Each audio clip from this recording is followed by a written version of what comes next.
Now streaming.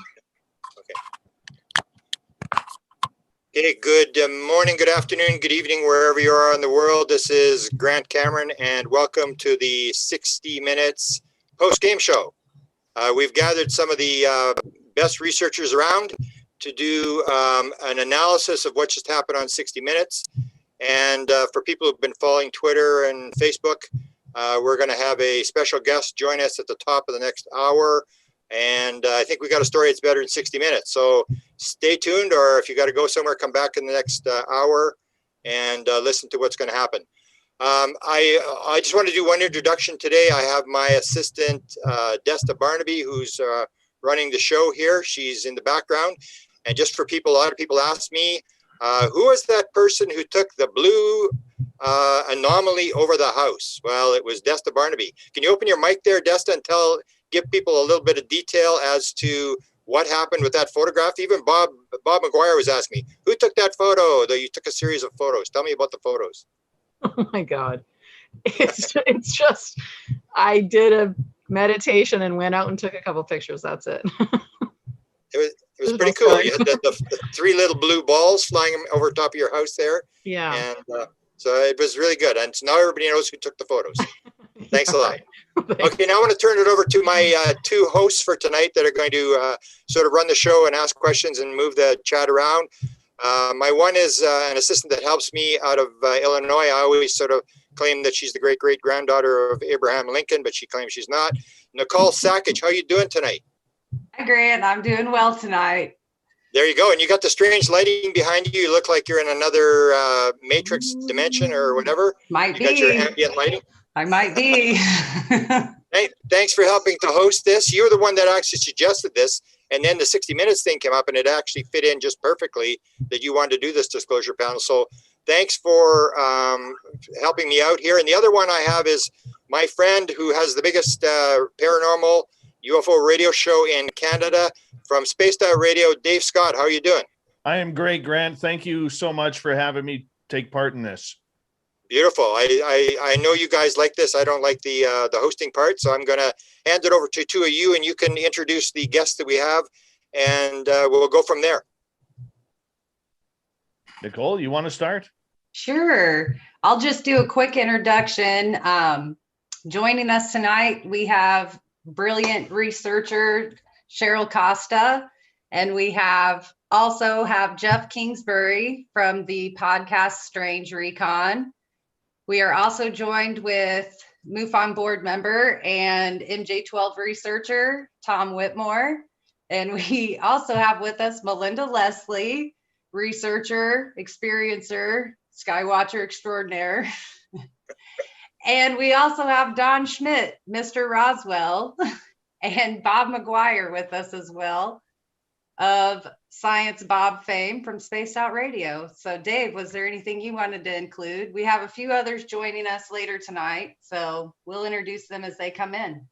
I think when it comes to a panel like this, we have to take a look at the resumes of each and every one of them that are on this panel. And I think this is absolutely second to none, where we can gather this much UFO brain power in one location and have a sweet, frank discussion on everything that has happened. Of course, tonight it is about 60 minutes, and the article that they just put out tonight, it was about 20 minutes long. It was a who's who of who's in the topic right now, from Christopher Mellon and Lou Elizondo to Marco Rubio and David Fravor. We had a real good taste of everything that was going on. And Bob McGuire, I'd like to start with you, Science Bob, because you actually streamed the show to me, because on the West Coast, this show is playing as we speak right now. So I got to see it a little bit earlier. But for you, Bob, were you happy with what was put out there, or were you a little bit disappointed? Tell us your feelings. So I didn't personally expect more than what we got.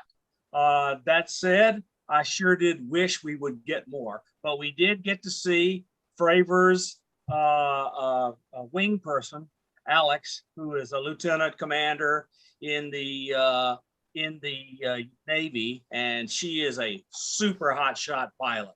And we finally got to meet her and hear some of her story. And why she did not come forward until now. She decided it was time for her to do it and that it was her duty. So that part was good.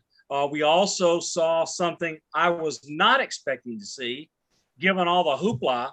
I was not expecting to see Knapp and Corbell's video from the USS Kidd.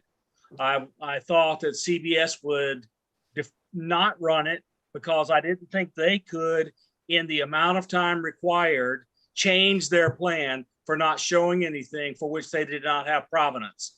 But the thing that changed is the Pentagon said, this is a real video of something that flew over the Kidd and the group that was out there, and therefore CBS decided to add it. Those two things were kind of the major deal. Everything else was old news. All right, let's move on to you, Grant Cameron, since this is your channel, and we should probably get you in here nice and early. For you, when you looked at this video from 60 Minutes today, is this a story to you that is 3 years too late, or is it a story that it's just in time because of what's coming up on June 25th?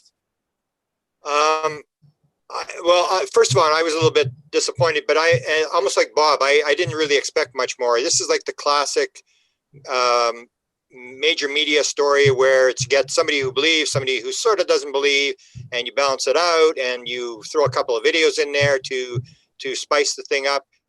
So I really didn't think they really went all that far.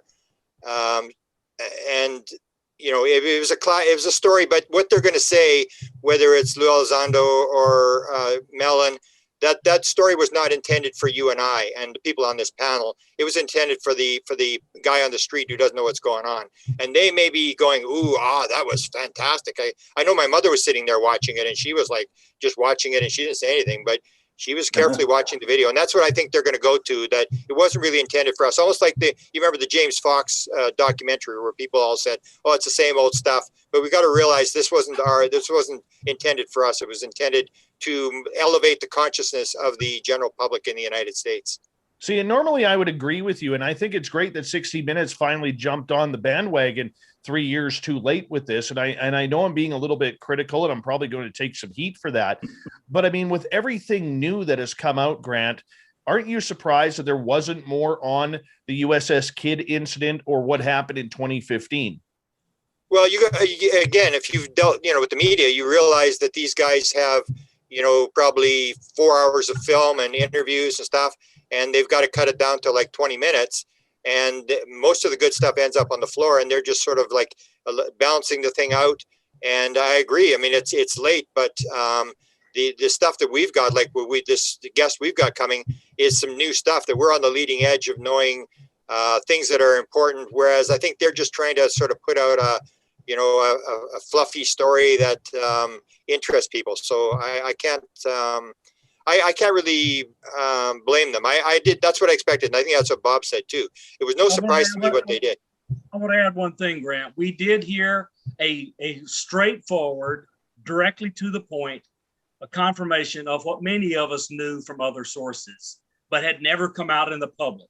Lieutenant Graves said they saw these things every single time they got in an airplane, every single day for over 2 years. That's major. Yeah, that's a major. Yeah. Very true. I agree. Very true. Melinda Leslie, can we bring you in here momentarily? As we discuss this 60 Minutes panel tonight, there's going to be a lot of questions, a lot of answers that we have. You've been following this. You have ties very closely to Jim Semivan that you're very open with.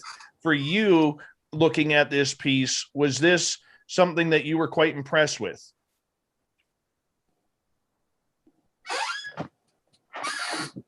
Melinda, you might have to unmute. There you are. No, she's still muted. All right, Melinda, we'll have to go back to you on this one. Tom Whitmore, let's get your opinion. I thought it was a perfectly good piece for where the public is at right now. I think Grant is absolutely right. It's not pointed toward us UFO types who already know all this. It's pointed toward the public. And you got some heavy hitters on there. You got Marco Rubio putting his head on the block, going public and backing this thing up.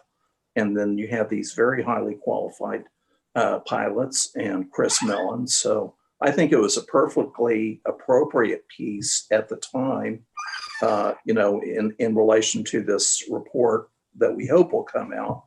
And I think it's the right step in the right direction at the right time.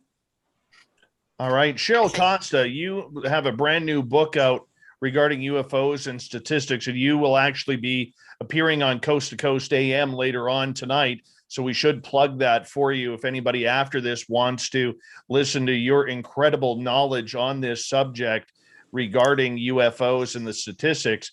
For you, as one of the only real journalists that are covering this field of ufology, did 60 Minutes hit it out of the park with the public? I think so. I really do, because if you saw the piece they did this morning, the other show that on CBS, it was fluff. It was all hedging their bets on, are these things really real? Ha ha ha. That was the attitude they had.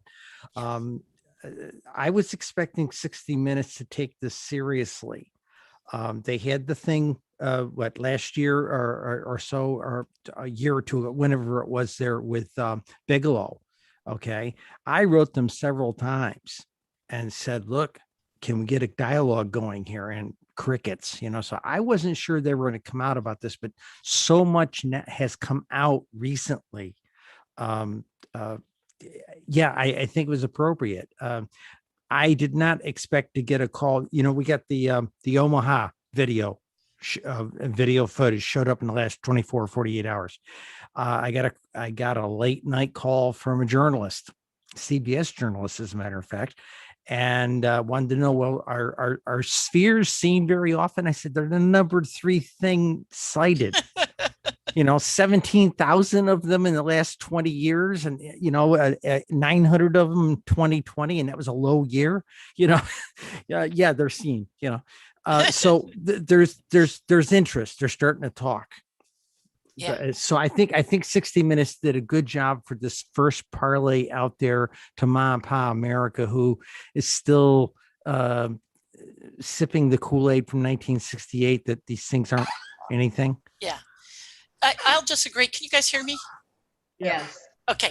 I'll just say I agree completely with what Cheryl just said. That was pretty much what I was going to say, Cheryl. Just that it was, I think really good for the public. It was too short. I agree with the other comments from, Bob and everyone. It was way too short. You wanted more. I went and looked at the extended, what they call the overtime piece, and there was more footage with the pilots. It was very good, and more with Chris Mellon that I thought was very good. And I think even took a harder, less skeptical tone in that piece. But I'm sure it was just a matter of, all of us on here, pretty much all of us have done lots of TV stuff. And that, they spend so much time with you and they edit it down to this big. It's just a matter of not enough time. But for what they did, I thought it was really well done. And you guys, I take out clients every night on my tours, and about 1 in 50, maybe 1 in 30 at best, know anything about the story, or even, if I say Tic Tac sighting or UAP or the Nimitz or anything. This is going to cause the awareness to go way up, I think, because it's going to have a life on the internet. It's going to be talked about and seen. And so I think for the awareness for the public, it was really good. I tend to agree with you. It's incumbent upon us to report that after this morning show on CBS Sunday morning, UFO Twitter went insane. It literally did. They were just really down on it. They were poo-pooing CBS, especially for the kind of somewhat flippant tone. It's good that the 60 Minutes tone was better, but I'm expecting a negative reaction in that there was not, other than the kind of things I mentioned, which are known to all of us. It's going to be poo-pooed because, as everyone has said, CBS 60 Minutes is one of the most popular news magazines in the world. It has millions of viewers, and what 1% of them will know the entire story, maybe less. So I think it was an important thing. Don Yeah. Schmidt, let's get Don Yeah, Schmidt's let's- opinion in here because he Absolutely. hasn't spoken yet. Don is very well known for his research into the Roswell incident back in 1947. He is very educated on the subject of UFOs. Don, when you took a look at this piece, how are you feeling afterwards? Well, first of all, it was very reminiscent of so many of the other programs we've done in the past. When we did CBS 48 Hours, and for Dan Rather to make the very statement at the very end of the segment, and I will quote him, "Truly something extraordinary crashed outside of Roswell, New Mexico in July of 1947. And that's been a quote we've used for over 20 years. The fact that CBS, their number one reporter at that time, would be so bold as to make that type of pronouncement. So they always need to reel us back and bring us back to their reality, so to speak. I was very pleased, though, that they didn't play up the whole threat to national security. We had a meeting this past week, a number of us, with Luis Elizondo. And I keep pushing him, to become more educated on the history, because they keep focusing on the contemporary. And they're then setting themselves up for potentially a big fall, because a number of us have been as far as to this ball game before, going all the way back with Dr. Hynek, where we thought the announcement from Washington was inevitable, and we were all set for the press conference and the rug pulled up beneath us.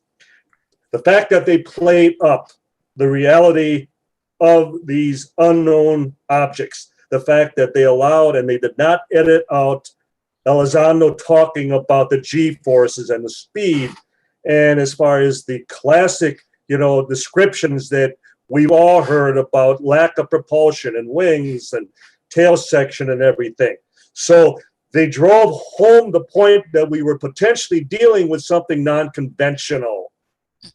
And in the past, everything else, well, if it's involving national security, certainly, this is something that should involve everyone. We should all be concerned. And even, Marco Rubio, where he has said in the past that we should be more concerned if it isn't extraterrestrial, because then we're in trouble. Then we're dealing with someone else's technology, and we have a lot of catching up to do. So I was pleased overall that for once they did play up the possibility that we were dealing with some intelligence off the planet. All right, Jeff Kingsbury, you've been silent so far right now, and thank you for that, Don. Really appreciate it. You have one of the many podcasts out there on the UFO subject, and I'm curious for you, my friend, as we bring you on in here now, when you look at the 60 Minutes article, was it more for the public or was it disappointing in your eyes? I think everyone nailed it exactly. It was for the public. I think that we can, though it wasn't for us or the people that are already in studying this topic, I think you could still judge whether or not it was compelling, whether or not it was going to have some sort of influence on the public whatsoever. I don't personally think it will. That's because I'm kind of cynical over everything I hear from the military on this topic. But when it comes down to it, I think that at least they didn't talk about the threat narrative so heavily, like Lou has done so much recently on basically every podcast he's been on. I did think the adverts leading up to it sounded like an Office of PEO soldier trying to sell the FLIR camera, because it was the same clip of Graves saying over and over and over again, now that I got this technology, we can see these things. And, like the lean into the camera kind of zooms in at the end, the clip ends. It's like, okay, this amazing piece of technology is going to reveal this hidden adversary in our sky. Then the mention of, intrusion over nuclear facilities and endangering our pilots. It screamed to me that, but at least they left that out of most of it. Yeah, I think everyone's exactly dead on. It will probably raise some awareness, but I don't think it was super compelling. See, I'm going to be the bad guy here for a little bit. I thought that this was great for those who may not be or familiar with the topic. And I'm kind of caught in a little bit of a conundrum here, because I truly believe this was something that was, good for 60 Minutes to finally cover, but 3 years too late. They should have been covering it when the New York Times originally came out with this exact same story. And if not, they should have made it a little bit different, considering that recently, over the last couple of months, we've had the 2015 incident, we've had the 2019 incident come out, which people are less familiar with. And I think they dropped the ball with that. I mean, kudos to them for picking up the topic. But do any of you feel, and please feel free to jump in, that it's great they covered the topic. It's great that they brought the legitimacy of true 60 Minutes journalism to this subject. However, they're 3 years behind. Did anybody have that concern? Cheryl, I saw you nodding. Yeah, yeah, I'm concerned about that because you had Bigelow do the thing he did a couple of years ago. You had the New York Times in 2017. That was a big story. And they were strangely silent. I would have thought they would have jumped on that at the time. It was a major, major story, and they didn't touch it. And I think maybe they're very, CBS has always been very conservative in their journalism. So I think there's this sit back and see. One of the things I've seen batted around though also is that there's this attitude there's been this attitude of saying, well, maybe we've been leapfrogged by one of our other adversaries here on this planet. You need only go back and check out a little line from Truman back in the 50s. No country on earth was capable of building these things. You know, that's nearly a quote, you know. So we've been dealing with things that have been outrunning our stuff since, you know, we had stuff in the air. Since World War II, they've been outrunning everything we've got in the air, but they're making it now only seem like it's a big deal now because we've been in the suspended animation of information since 1968. Cheryl, can I ask you, in terms of, you did a lot of reporting and dealt with editorial boards and stuff. Did you ever get backed off? Like in terms of what might have happened here was they had a lot of good stuff and the editors just say, no, we don't have really backup for this, take this out, take that out, that the editors may do a lot of damage in killing the good parts of the story. Did you have that, or were your editors open to go for it and say whatever you want to say? 238 columns. I only had one spiked, only one. And it had nothing to do with what I was saying about the UFOs. In fact, what was interesting with my editorial board, they were really quite interested. When I came to them and said, hey, I can show you all the congressional districts in New York State and the amount of UFOs they have. That's when they said, sure, we'll print that map in the paper, you know. So they were very interested in doing this. There was very little resistance upstairs. The only article they ever spiked was 3 years in. I wrote a snarky article about what disclosure might bring, you know, the aliens might be our pop darlings on Good Morning America, this sort of flavor, you know, and they spiked it. And I said, why? And they said, we feel you have too much gravitas now as a columnist. We can't have you writing comedy, you know, and who knew, you know. Right. But Don, no, I had no trouble with the subject matter. They knew I had a policy of keeping it right down the middle, not too woo-woo, you know, and not too dismissive. Okay. That's why I want to be Cheryl when I grow up. Right down the middle, not too woo. Data extraordinaire. See, I'm telling you. Don, I think you had your hand up and then followed by Bob. Okay, as far as CBS being late for the dance, I think it's nothing.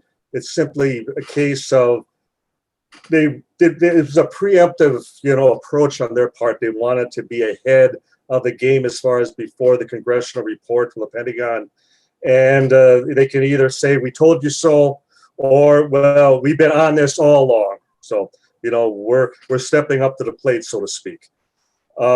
It's still the program is still better than if you consider what Peter Jennings did to us with that 2-hour primetime special on ABC a number of years ago, and it was a total hatchet job as far as at least what they did for our participation and what they did to Dr. Edgar Mitchell, for example.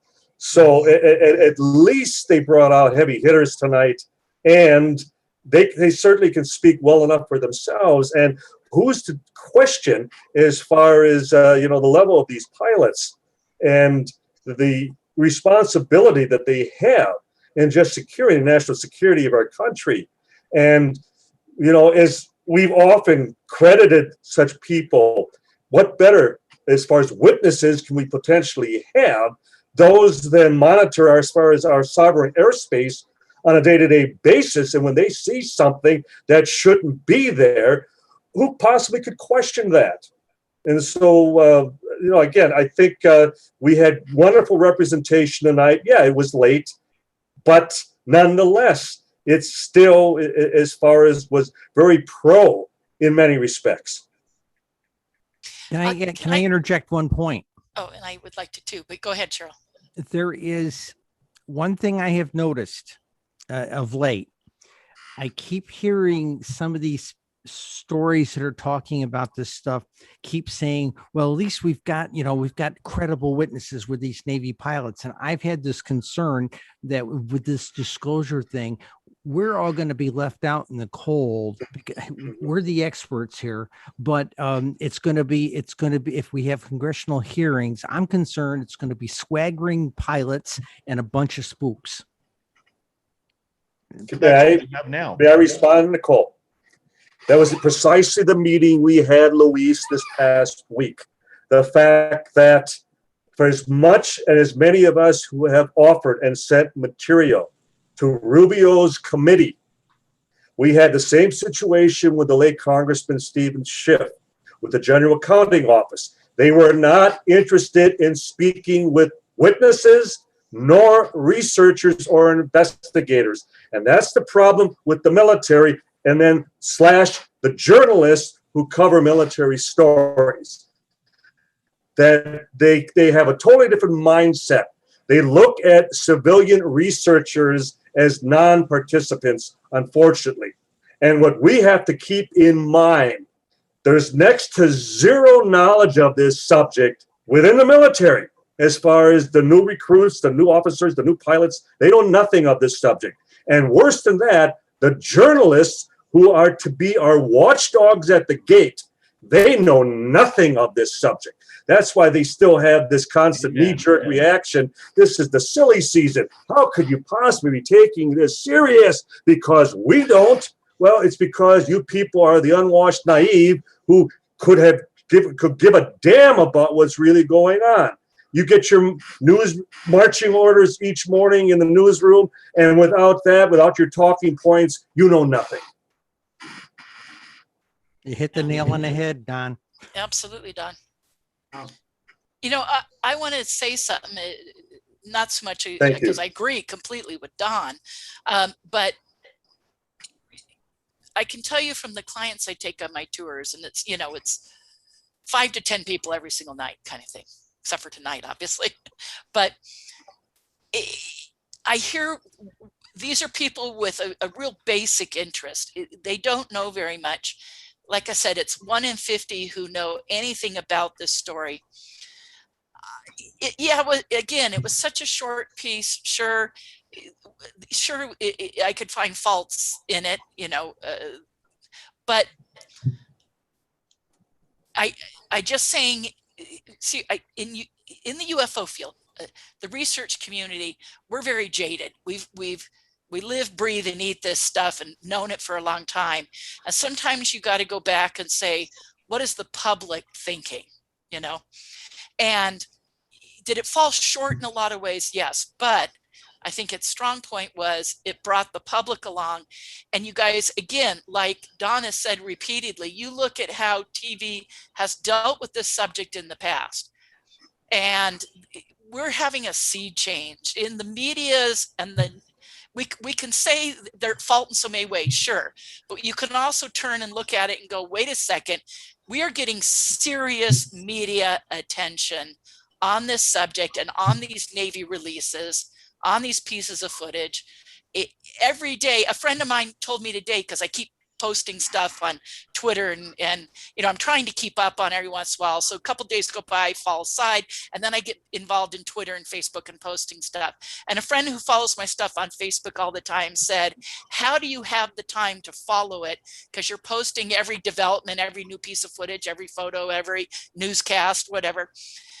And I said, well, good question, because I really don't. And every once in a while I do, and then I fall behind, and then I do. But the point was, he was saying, gosh, stuff is coming out literally every day, and it's getting serious media attention now every day. So we can find lots of fault, but I think we've become jaded. I know people who come on my tours are going to be very excited by what they saw in 60 Minutes.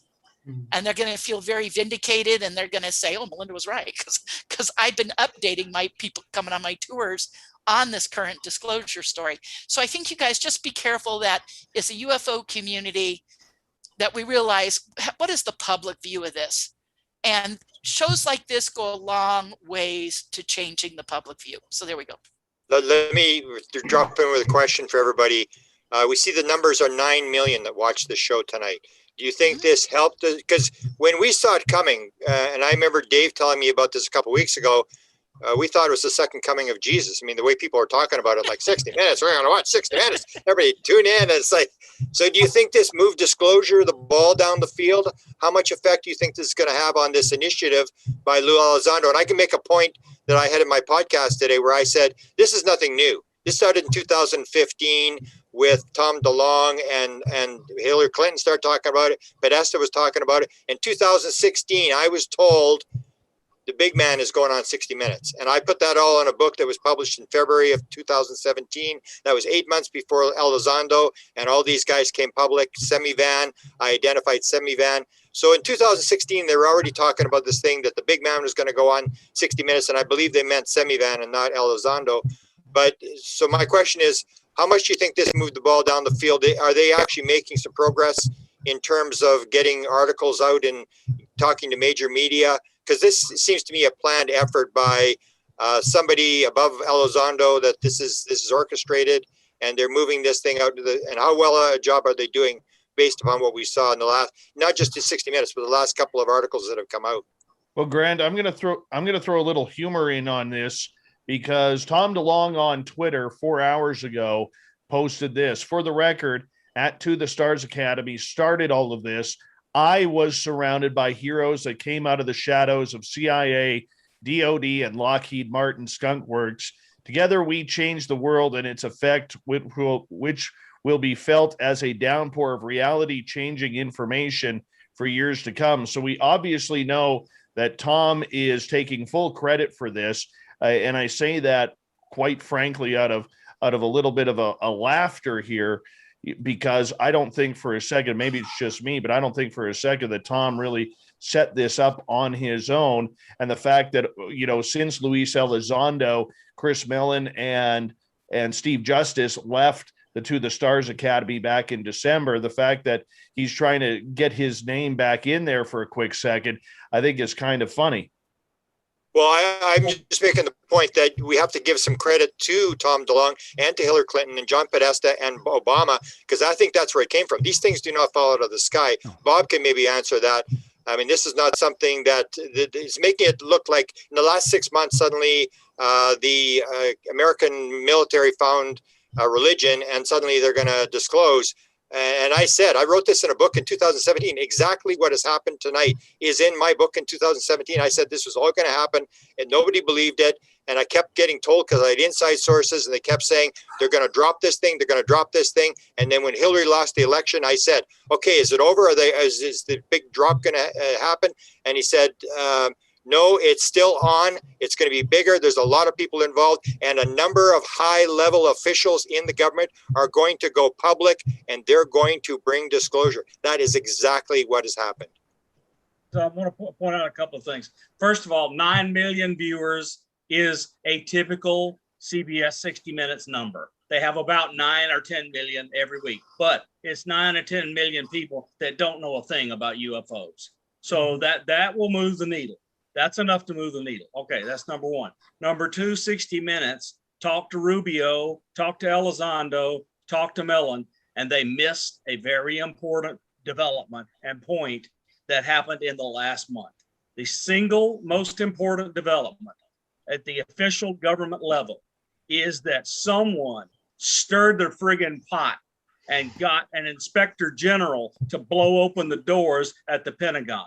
Now, most people do not understand what the Inspector General is. The Inspector General is a person that sits inside of every department, every agency inside the United States government, and they are completely independent of the direct political leadership inside there. They can open any door, they can go through every crack, they can have subpoena power, nobody can block them, and if they do block them, they can call the right person, and the President of the United States will order the door open if things work right. And at the end of the day, the President of the United States is about the only person who can fire one of these inspector generals. So whoever it is at the Pentagon and the DNI, going to them and saying, we don't think you're actually doing what you're supposed to. Where are you, Air Force, and so forth and so on. I think that is going to turn out to be the most important thing we have heard in the last month. So I can't wait for the effect.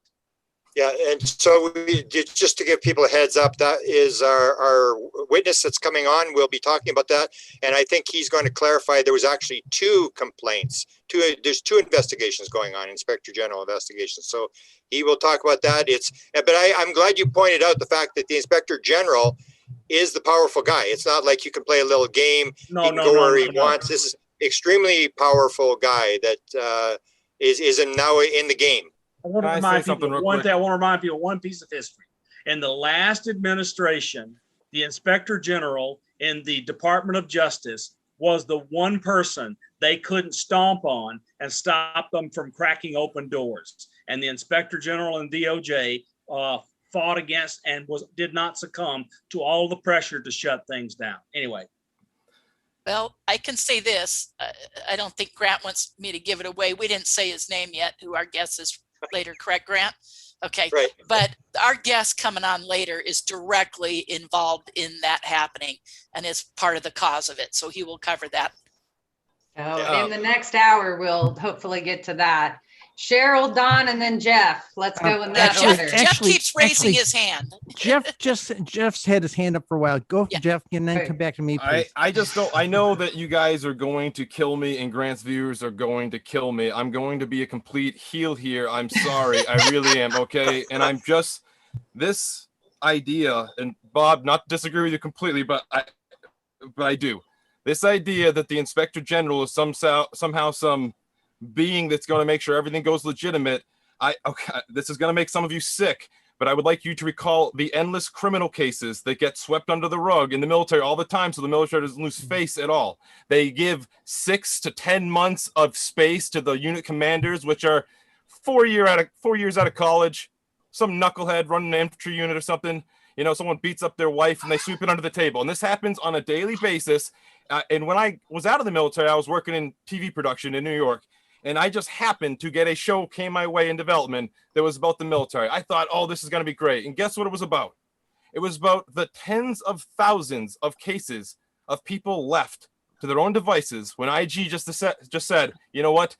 I'd rather not bring any shame to the Marines or the Air Force or the Navy, whatever. I know you guys, I don't want to hear this stuff, but I don't get suspending disbelief, asking the same essential group for help on something that has been denying us all along.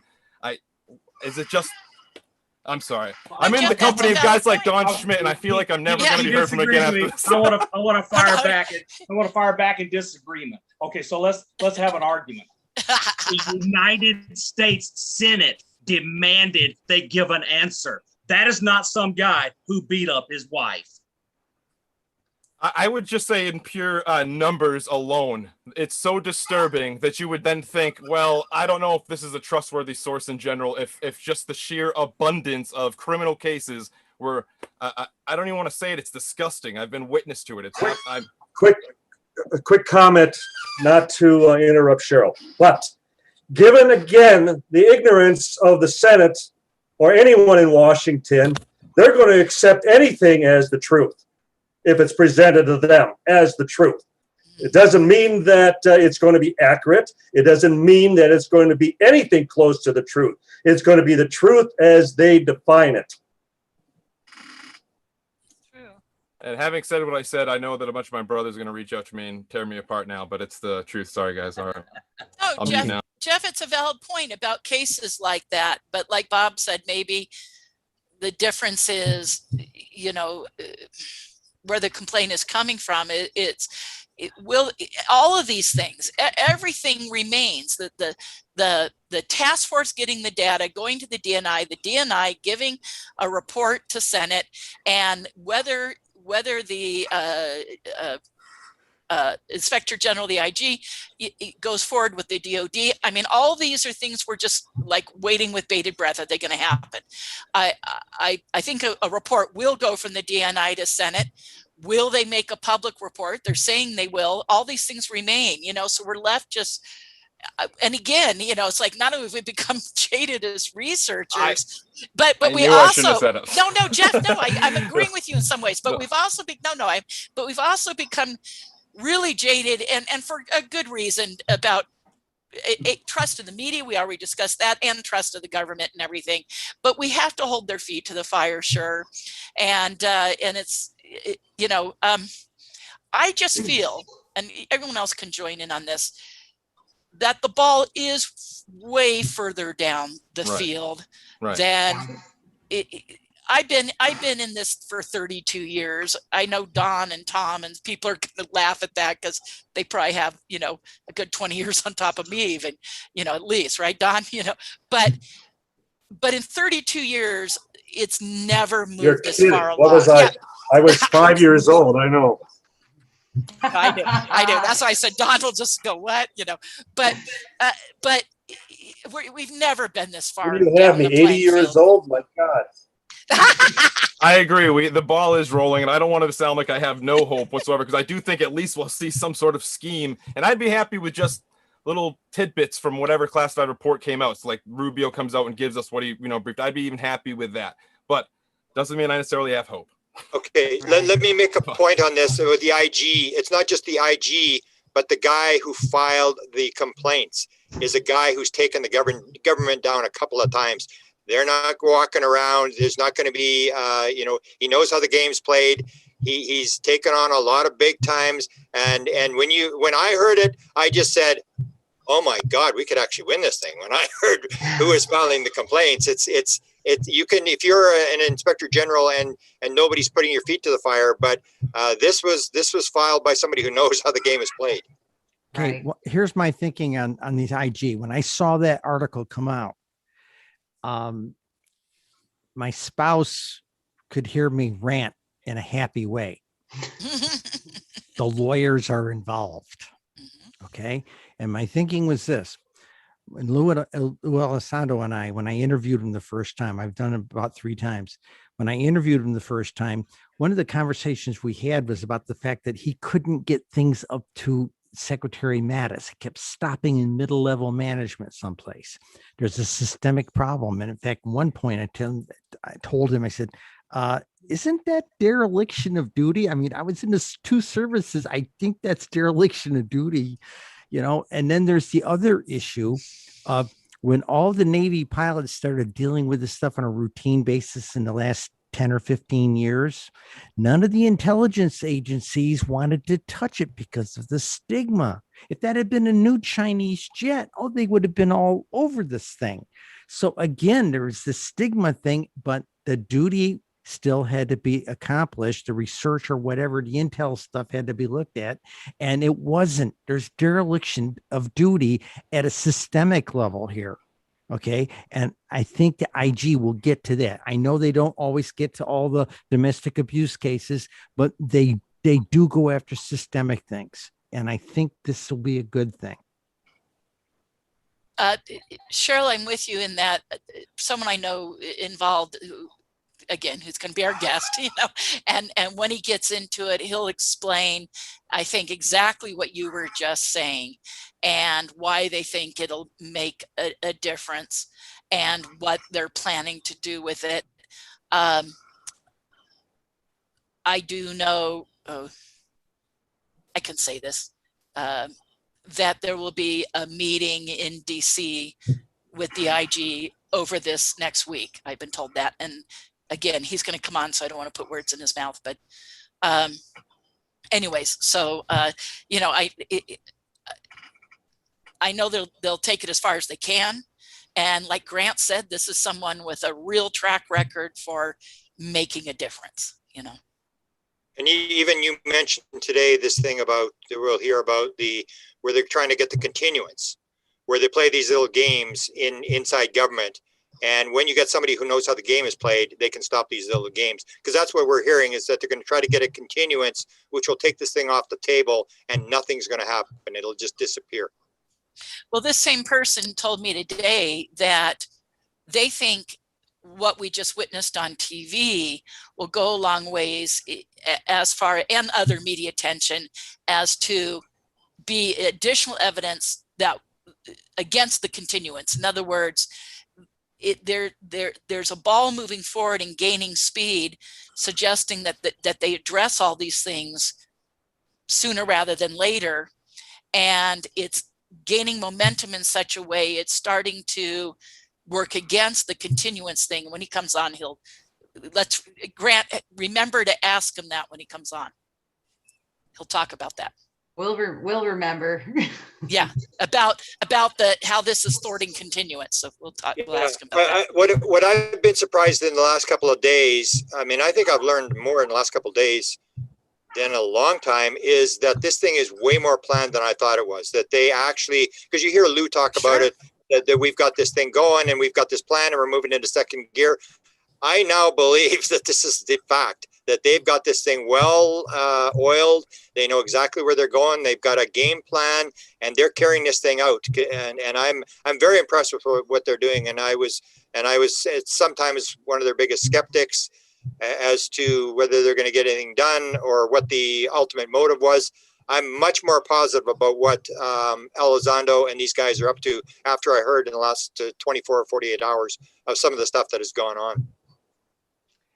Let's hear from Don, and then let's kick it back to Dave. And then you can tell us what you think. You haven't talked yet. Oh, I'm saving it for the very end. Because I only have a short period of time yet, I want to just get to motive very quickly. And that we're all aware of the fact that each branch of the military is in competition with one another. And we all see who's been very surprisingly silent through all this, but the Air Force. And for having been the arbiters of the cover-up for the past 74 years, the Air Force could acknowledge this all tomorrow, and I still wouldn't believe a word they would say. Because let's just say their track record is as dismal as, you know, the Hillside Strangler. So saying that, if we recall when the Project Blue Book files were declassified during the Carter administration in 1977, and supposedly the Air Force was conducting this massive investigation as far as on the UFO phenomenon, government sponsored, for the past almost 20 years. And did any of us realize what was strangely missing? There were barely any Navy or Marine or Army cases in the entire report. It was almost 99% Air Force. So where are all the Navy cases? Mm-hmm. And I, for one, would like to believe that the Navy has finally, they're fed up with the Air Force speaking for them. That they finally have said, you people, you've been deceiving the world for 74 years. We're now about to tell our truth. We're now about to allow our pilots, as far as our crew, as far as our ship captains, we're going to allow them to speak for themselves and tell the world what they've been experiencing. Now, wouldn't that be refreshing?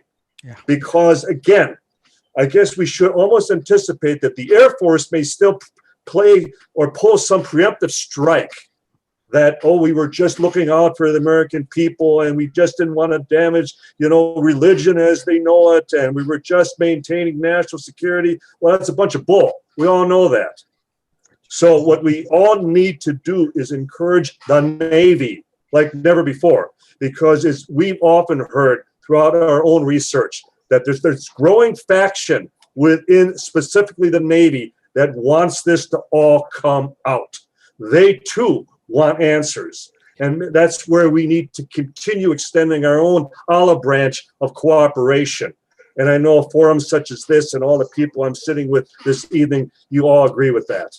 I was delighted when I heard Navy intelligence was taking ownership of it. Yes, me too. Can I ask Don a question? Because you're leaving right away. Let me ask you a little bit of a controversial question. It's a little bit off topic. What do you think about Valet's latest book and this latest crash story? Have you got any opinion? Have you seen it or? Yes, I've seen it. I'm aware of the case. I was approached by one of the two witnesses 25 years ago, and he gave me an entirely different account. Okay. And so it's been changed. Why? And I know that the piece of debris was thoroughly tested in Ohio. It turned out to be 100% terrestrial. And so it'd be like any other witness. You change your story, you've disqualified yourself. Okay. And so I question why Jacques, But for never why, giving Don, us the time of. Go ahead. Go ahead, Melinda. Oh, sorry, Don. Oh, I apologize. My computer froze up a little bit there. Why do you think both Paula, but even more significantly, Valet has thrown in on this? What is Valet's interest in why this is a significant case? Well, first of all, I don't think it's a significant case. I find. But why would he? Is my question. Right, I know. In it? Yeah. But I can assure you, I'm speaking to colleagues that I was with at Kufos with Heineck for years, and they're all scratching their heads right now. Why is Jacques, is he trying to, again, get into the limelight? Because I think we all would agree if there would be one scientist in the field that the Rubio committee, the Senate Intel Committee, would want to talk to, it would be the likes of a Jacques Vallée. Do we think that Valet is squeaking out other information in this book, though? I mean, I'm thinking back to some posts from Tom Giuliano. Clancy. Like, is there about 900 words related to the Wilson documents in this latest book, though? Like, I think that's more interesting than another crash case at this point. So Well, I think Don's got a point. I wonder too, like why Valet was because Valet's got a lot to lose on this thing, because he's even admitting the piece is terrestrial, that has some other explanation. But that's why I wanted to ask you, because I was kind of, and I've heard the story. I'm kind of shocked that Jacques would put his career on the line for this. So I just wanted to get your opinion, because you have I mean, you as you pointed out, you've come across this story before, so. Absolutely. And there too, where Jacques could jump on board with so many cases right now. I mean, there've been so many just profound incidents that he should be leading the charge. And, he's too often, been nowhere to be seen. Why now? I guess we'll find out in short order. Thank you, Don. right. And if we all recall, I mean, Valet on JRE, he was discussing a piece that, Grant, you brought up the book that it was written about, and he was talking about it like it was, brand new news, the piece that crashed in Washington or was spit out from Washington. And yeah. And that piece was, he seems to go back to Battelle, which I guess Don can comment on. He was sort of hinting that Battelle was the place where all this stuff is done. And he seemed to indicate the 52 piece had gone there. And I had all the material, so I provided it to Valet, because the Canadians had worked on the 52 piece as well. Yes. And one of the things that Jacques may be opening himself up for is the fact that, for example, whenever we're asked, well, where do you believe the wreckage? Where do you believe the physical evidence is today? And I will very frankly state, it's not with the government. It's not with the military. It's all been assimilated into the private sector. I mean, Dwight Eisenhower was absolutely correct with his prediction of what we, needed to anticipate as far as the military-industrial complex. But we've had first-hand witnesses from Battelle, from RAND, from Hughes Aircraft, from General Electric, from Bureau of Standards, from Hughes Aircraft. I mean, Los Alamos, all talking about physical evidence.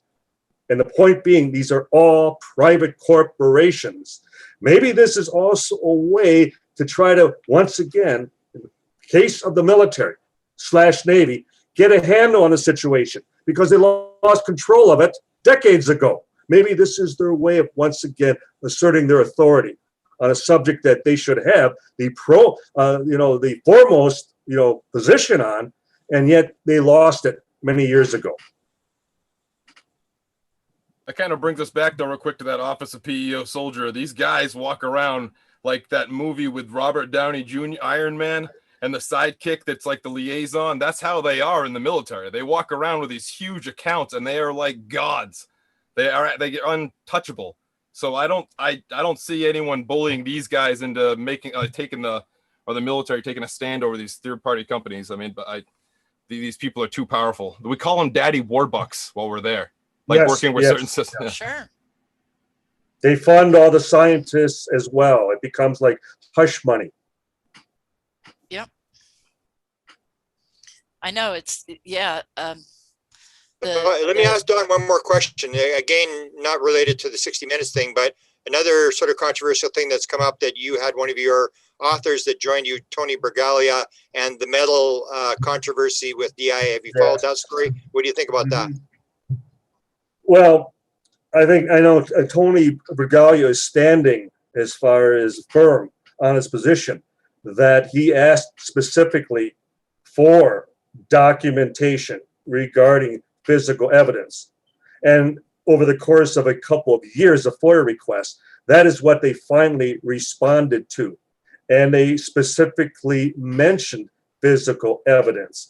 Now, I know John Greenwald and Kevin Randall and others have questioned whether it was reading something into the documents, but I feel that the onus is back on as far as the Pentagon, because they're the ones that now are having to apologize and explain why they even released such documents in the first place, that they acknowledged they were in possession of exotic materials that they were still working on. Well, okay, I suppose one can interpret that whichever side of the coin you happen to be on.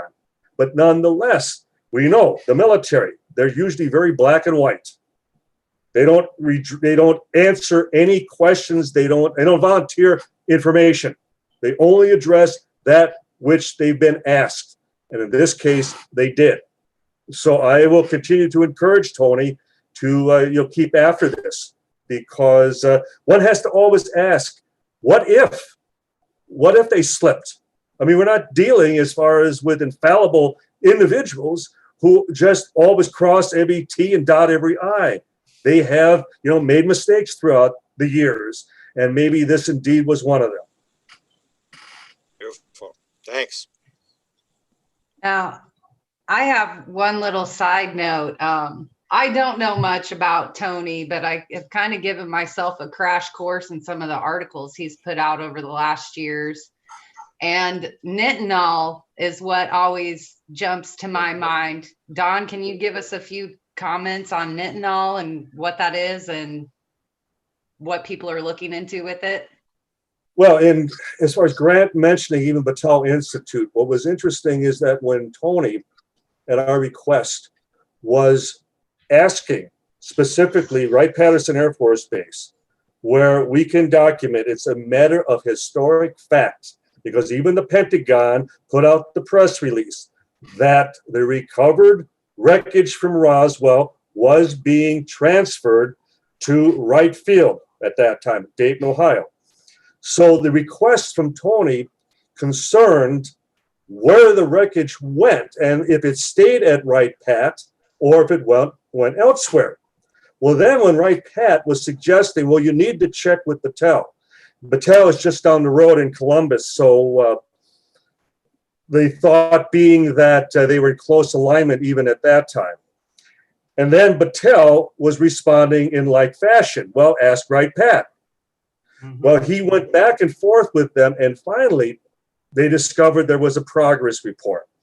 But it was progress report number 2 that came out in 1949. Wouldn't we love to see the first one? Well, the second one described how Wright-Pat, within weeks after Roswell had requested that Battelle make a concerted effort to develop, and I will quote what they called it, self-healing metal. Well, what does that sound like? Sounds like memory material, doesn't it? But they called it self-healing metal. And so they came out as far as with their second progress report, with all of their failed attempts, their failed efforts. And then nitinol, which is a combination of nickel and titanium, was finally developed around in the mid 60s. And it's used mainly for surgical equipment, but you have to heat it and it becomes very pliable, becomes almost like taffy. And then you cool it down and it will assume its original shape and durableness, its hardness. So again, the question is this a result of the recovered material at Roswell, or is this just merely coincidence? And I'm sorry, and I will agree with Belinda as far as all the years, because you finally reach a point in your life that you start to discount coincidence, that after a while, everything is for a purpose. It's an agenda. And we're certainly seeing that today, that there's an agenda behind all this. And even tonight with 60 Minutes, there was an agenda as far as their involvement.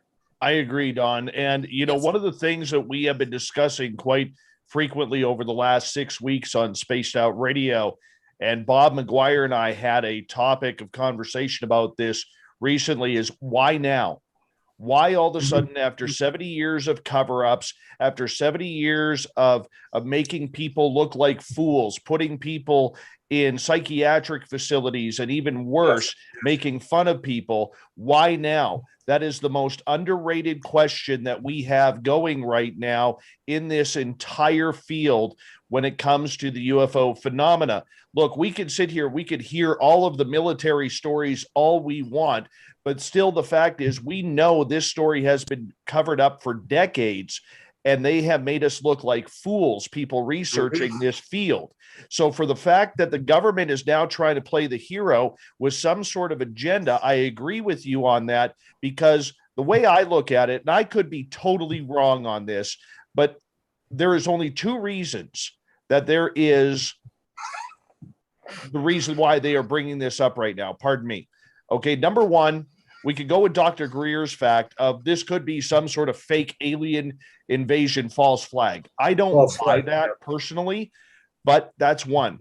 The other one is we have been contacted. They have given us a date, whoever they are, and now we have to set in the process to try and make sure we understand that we are prepared and the people of this planet are prepared for what could be coming within the next 5 years to 50 years. We don't know.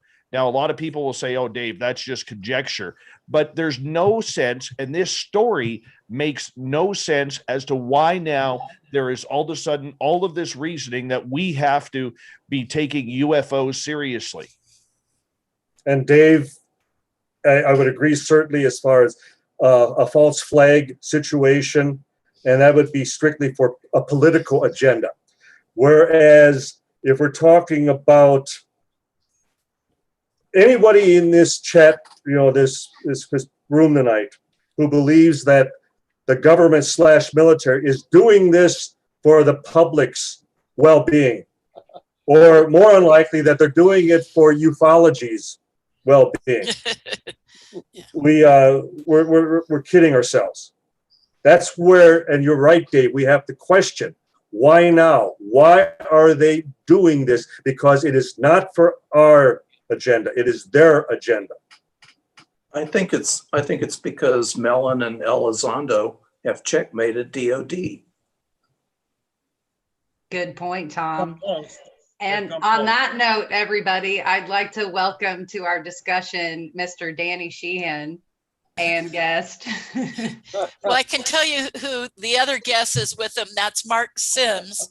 And Mark Sims is becoming very well known for leading large CE5 events. And I'll make a prediction right here. I think when it comes to CE5, Mark and the work that he's doing is, and I know Dan will sit there and he'll probably agree with me on this, is going to surpass what Greer does with it, because if I He's think gonna Cheryl tell give the a truth? thumbs up, Cheryl. You Yeah. mean he's going to tell the truth? Yeah, because this gentleman here, Mark Sims, is a really, really great guy. I got to know him when he was just here in Sedona. And so that's why I smiled so much. And what a surprise, Dan, that you brought him on with you. That was very, very cute. I love it. So great to see both of you. And of course, Dan Sheehan. Hopefully everyone watching knows who he is. He did a wonderful presentation just recently for Jordan Peace and his Architects of a New Paradigm conference. And if you're not sure of Dan's whole background in the UFO subject, I highly recommend you watch his presentation for that conference, because it started with his involvement with the Carter administration, going forward into his involvement with Dr. John Mack, going forward into his involvement with Dr. Stephen Greer and the Disclosure Project, and then Stephen Bassett, and then all the way into what he's doing now, which is why I asked him, and Grant and I, asked him to come be a part of this panel today. So thank you. And it's such a pleasant surprise, Mark, that you're sitting there with them. I just can't believe it. I want to point out one of the most important First Amendment cases in the entire history of the United States of America would not have happened without my hero, Danny Sheehan. It was amazing. Thank you. Welcome, Danny. Welcome, Mark.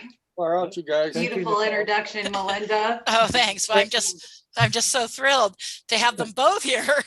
I know. I think we're all chomping at the bit. So let's just turn it over to look like they're Danny joined and at the Mark hip and tonight. Melinda. You're ready. Well, we were in the neighborhood. We figured that we would Passing through.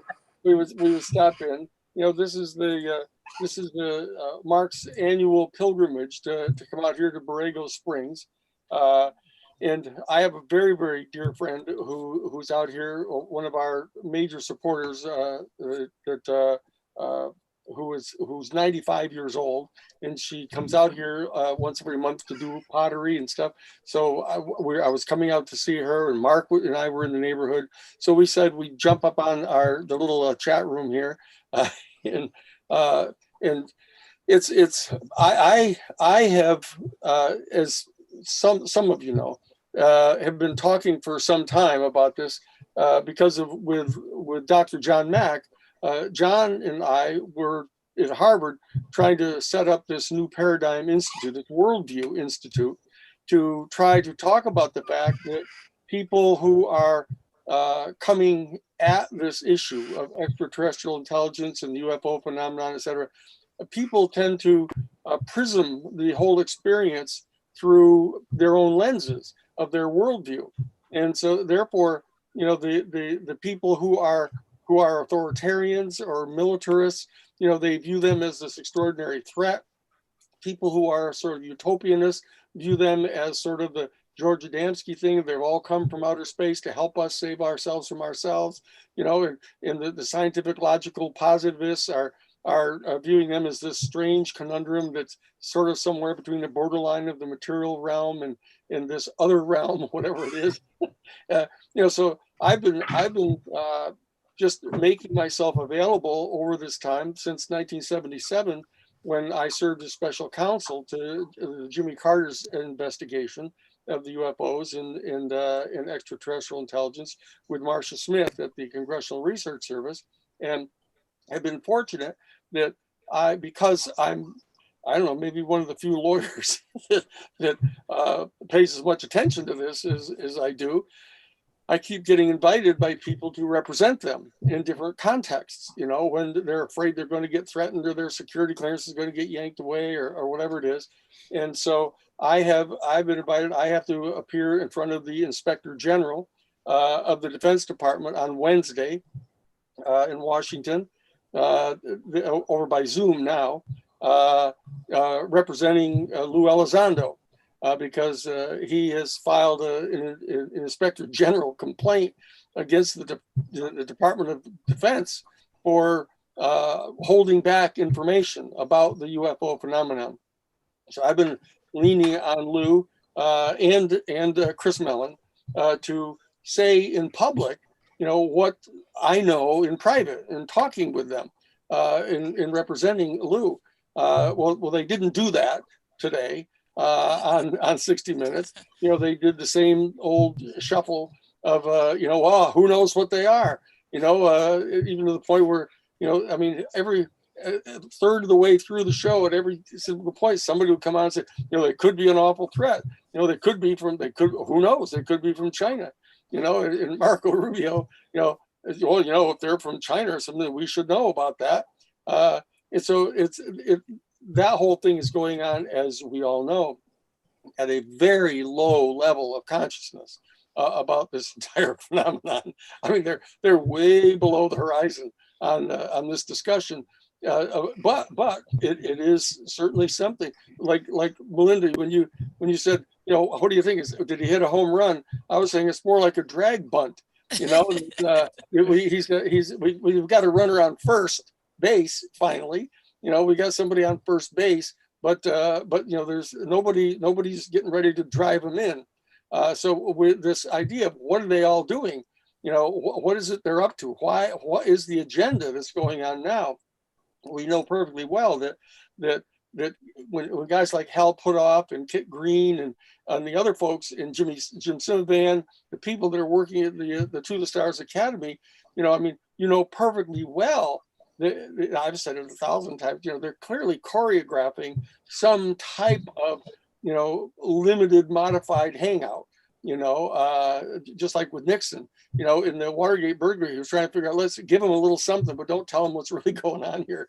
So what I'm doing is I'm behind the scenes basically with them, trying to persuade them to come forward and really lay it down, get into a major dialectical confrontation with the Defense Department.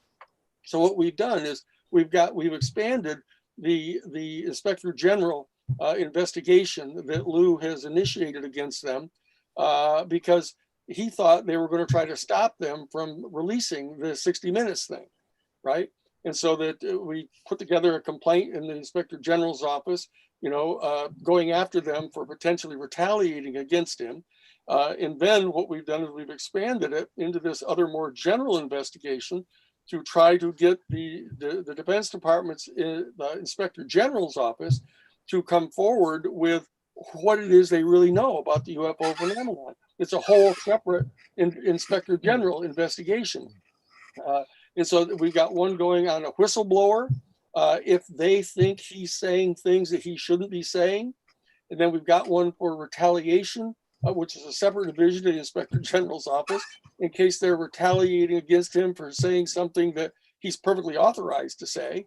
And then we've got the other one going, a whole Inspector General's investigation of, is there something that the Defense Department is doing that's illegal by concealing all this information? So there's 3 major Inspector General investigations going right now, in addition to this bizarre report or whatever it is that's supposed to be getting handed in here in June.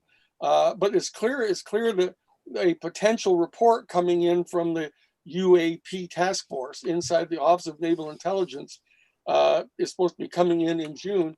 I know from talking with Lou that this is the 3rd person. Well, when he quit as the head of ATIP, his deputy Jed came in to be the head of that, and then they closed it down, and then they had Jed become the head of this new thing inside the Office of Naval Intelligence, the UAP task force.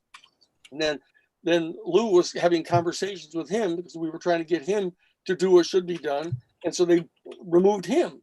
And now there's this new guy who's in there, and we've been talking. We thought what he's getting ready to try to do is to ask for an extension of time.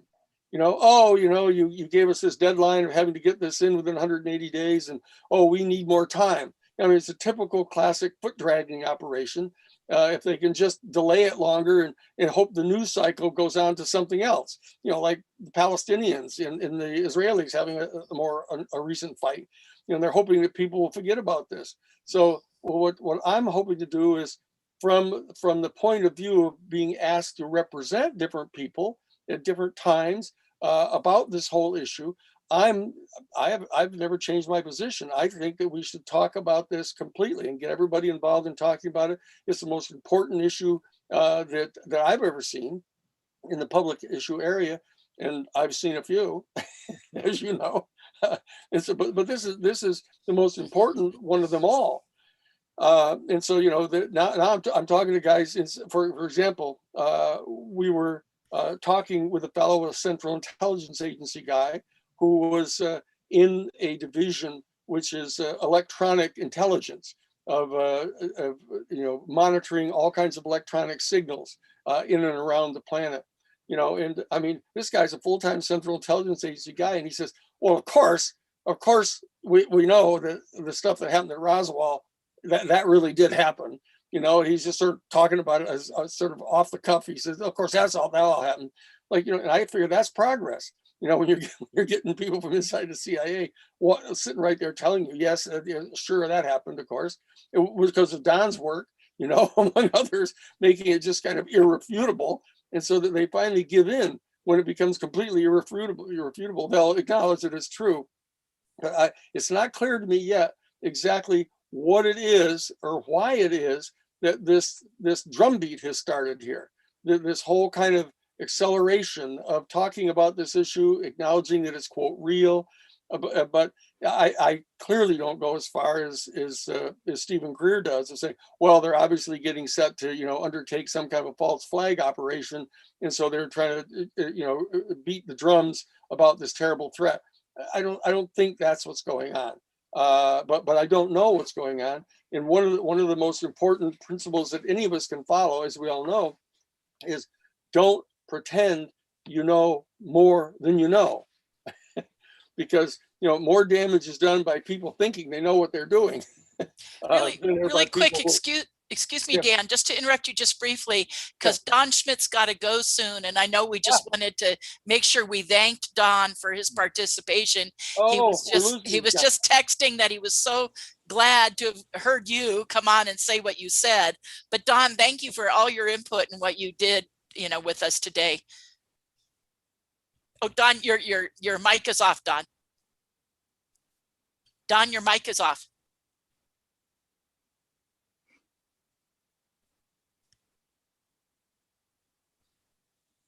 I'm sorry. There we go. There I am.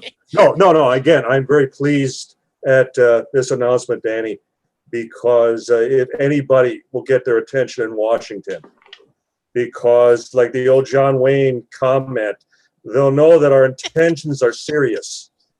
And this is the ball game that we've all looked forward to, not watching, but playing in all these years. And so you're going to be the manager in all this. And as a result, I mean, as far as I'm concerned, Elizondo couldn't be in better hands, because for two reasons. Because you're as committed and devoted as anyone. But secondly, you also know the subject. You're going to know if they try to play you wrong. That's right. And you're going to catch them. And as a result, I mean, this is going to be a winning effort.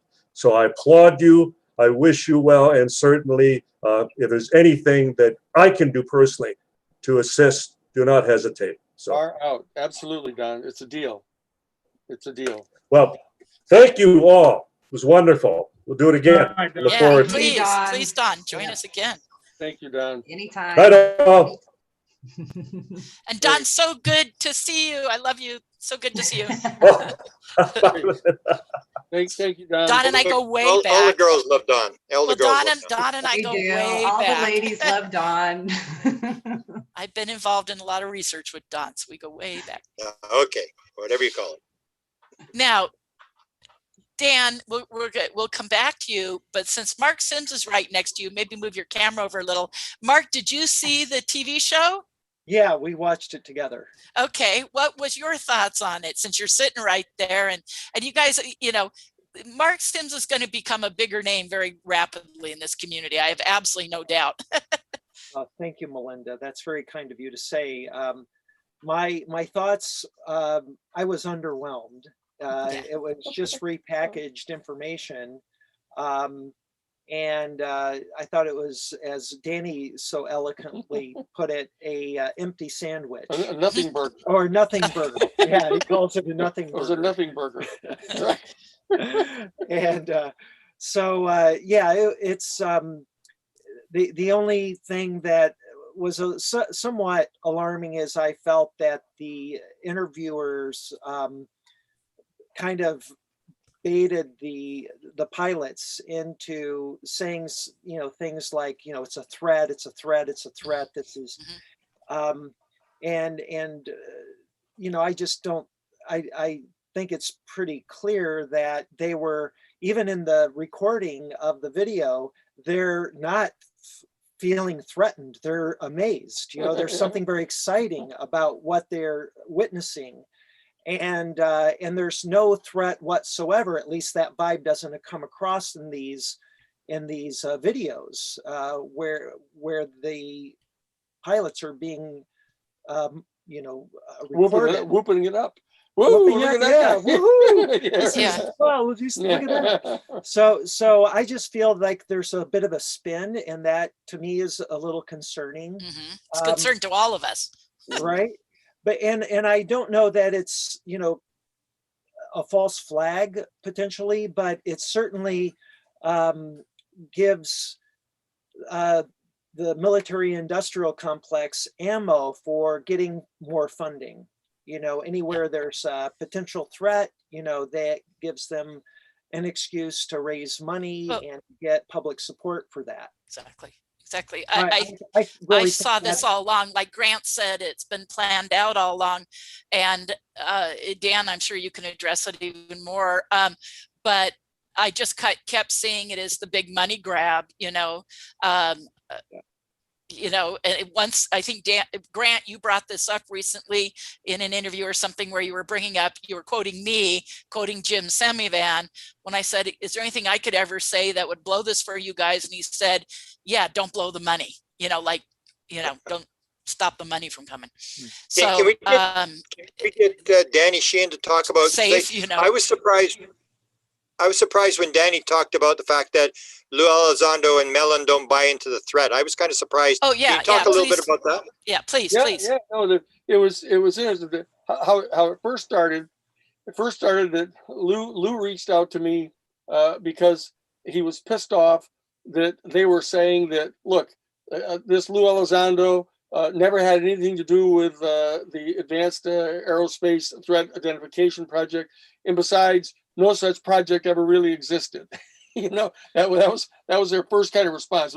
All this stuff about us investigating UFOs, that's not true. That had nothing to do with UFOs. And he was really pissed off about that. And he was taking the position that, well, that's calling me a liar, because I've gone forward with the To the Stars Academy, and I've talked about my position. So they're basically calling me a liar. And so I said to him, look, if that's the worst that happens, you ought to be lucky. It was like, I remember Oliver Stone said to me that he had me come to his home in Hollywood and look at the original editor's cut of the JFK story. And I was downstairs in his home waiting for him to come. We were going to watch this together. And he came in, he was all pissed off because Newsweek had a great big front cover that said, Oliver Stone's JFK, the twisted truth of JFK. And he said, look at these people, they're basically calling me a liar. And I said, what the fuck did you expect? I said, you accused everybody and their brother of going to the president. I said, what do you expect them to say? So Lou was all upset. Oh, these people are calling me a liar. I said, what the fuck? They're all fucking liars. They've been lying for like 75 years. Why are you surprised? So this is how it started. And then so I said, she said, what it is you want to say? What is it you want to say? Because you're going around pretending this is a threat isn't what you want to be saying. And he said, well, that's true. He said, because here's how he first came across it. When he was as the executive director of the Advanced Aerospace Threat Identification Program, he said the first thing he noticed is that none of the high-ranking military seemed to be acting like this was a threat of any kind. Oh yeah, it turned off our nuclear warheads, at the Minuteman sites, and it's been buzzing around our aircraft, but none of them are treating it like it's a threat. And he says, so he was kind of puzzled by that. because his normal instincts as a security officer, basically his hair was on fire to start with. But, oh shit, they're turning off our nuclear missiles. Oh, they're buzzing around our aircraft carriers. And he said, but every time he was talking about it, they was all, well, yeah, there they are again, And so he said, they clearly do not view this as a threat. And so I said to him, well, why do you think they think it's not a threat? And he said, well, because obviously the kind of technology that they've got, if they wanted to be a threat, they could be a serious threat. They could turn off our nuclear weapons. They can accelerate the speed of light, like right in front of us. He says, so obviously, there's nothing we can do to touch them. He says, so obviously, if they were going to be a threat, then they would have already really done something. So he says, so that too. So both the fact that the high level military people are treating them like they're not a threat, and the fact is that if they were going to be a threat, they would have already done something. So he said, so they're not really a threat. So I said, well, why? He was still at the To the Stars Academy, right? I said, well, why do you guys keep on saying it? Why do you guys at the To the Stars Academy, every time anybody turns a camera on you, you start talking about them being a threat? And he said, well, it's because, that's how you can get people's attention. We can get people's attention because they're all worried about it being a threat. And I said, yeah, look, you go down that road, and you're going to get down that road too far, and you aren't going to be able to get off that road. You keep on flogging that dog, and you're going to get caught, on that. I said, so you got to stop that. You got to back up out of that and stop pretending this is a threat. And so that he started talking with the other people inside the To the Stars Academy and with Chris Mellon.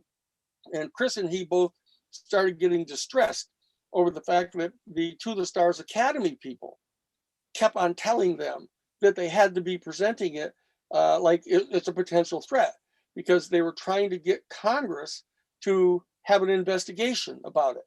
And he said the way to get the Congress to have an investigation about it is to approach it like a threat, because the guys, the senators and Congress people are just like Pavlov's dog. You ring the bell at them, to raise funds, and they'll talk about a threat, whether it's the Russians or the Chinese. But Lou said, we know it's not the Russians or the Chinese. We know everything they've got. We've been spying on them. We know everything they've got. They don't got that. And so what Ike was driving with him is saying, look, well, have they briefed you in on what we've got? And he said, I think so, which told me right at the beginning, I don't think they have. I don't think they briefed him in on what it is we've really got. And I've seen all kinds of stuff now about what we got, which shocked the shit out of me. I didn't know they've got an aircraft. I was talking to Mark about. They've got an aircraft that goes Mach 12.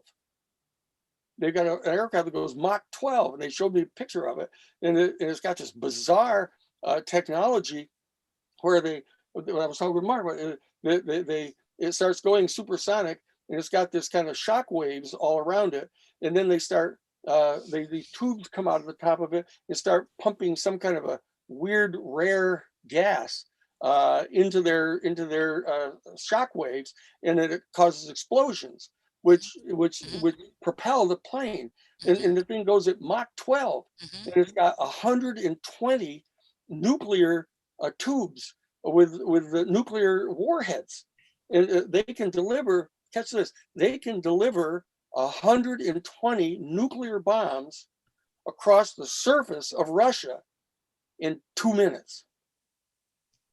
At Mach 12, just across all the whole fucking place. What the heck? That's what I'm going to say to that. What the heck? Yeah. And so, I mean, and that's got nothing to do with the UFO technology.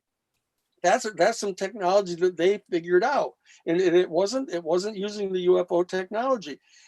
And so I said, well, okay, that's interesting. So what do they got with UFO technology? How well has that thing been developed? So I've now got the list of names of the people that have been working on it, and I'm going to find them out.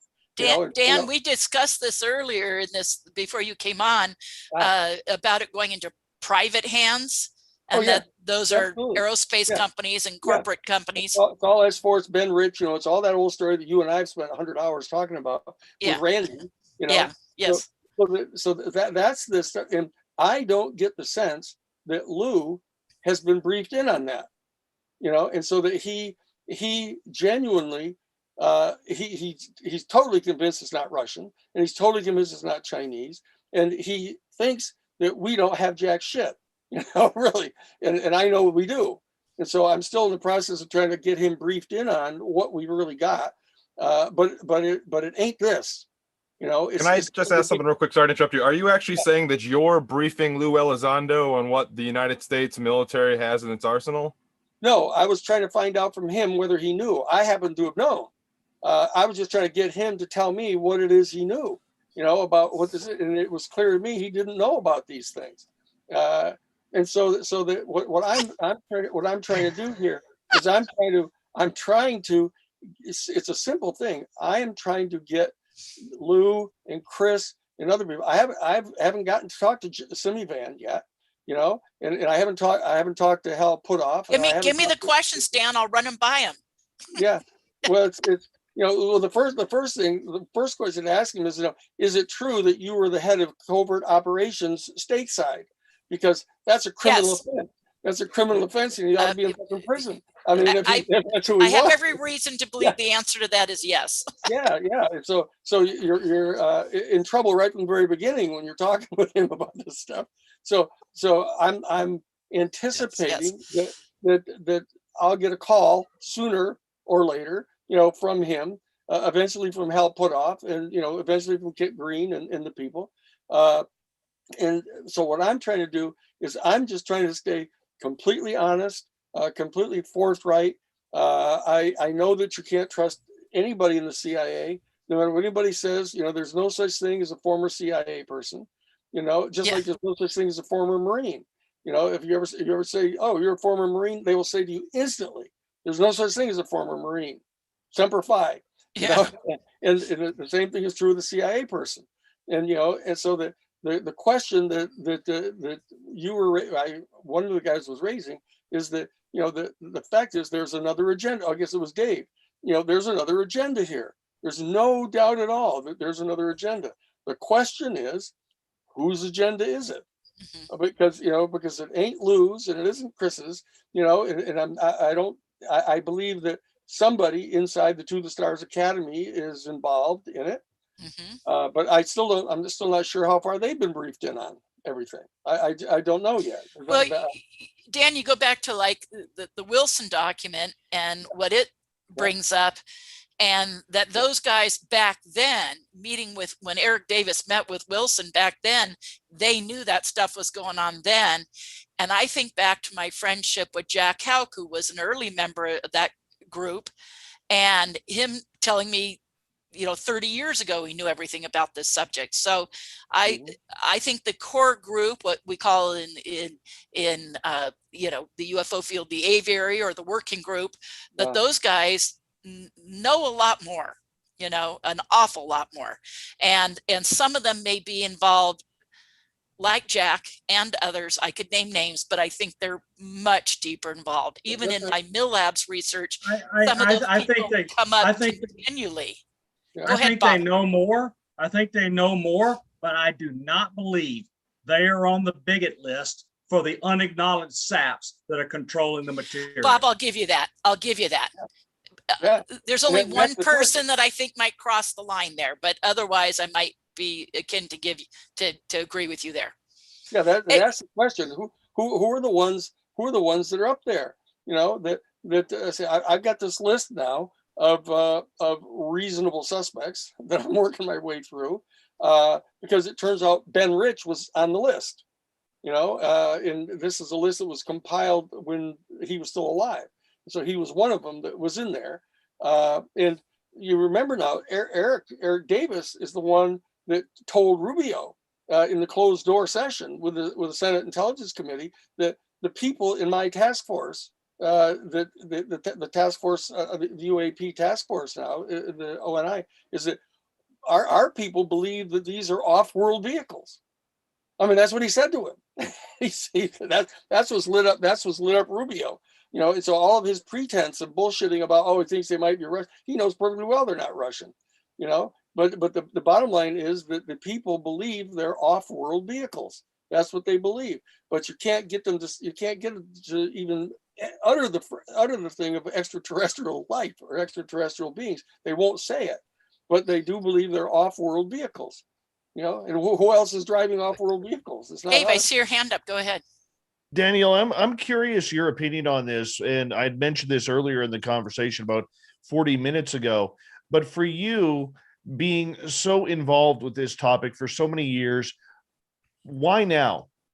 Why now is it all important that we get this information out when for 70 years we've had cover-ups?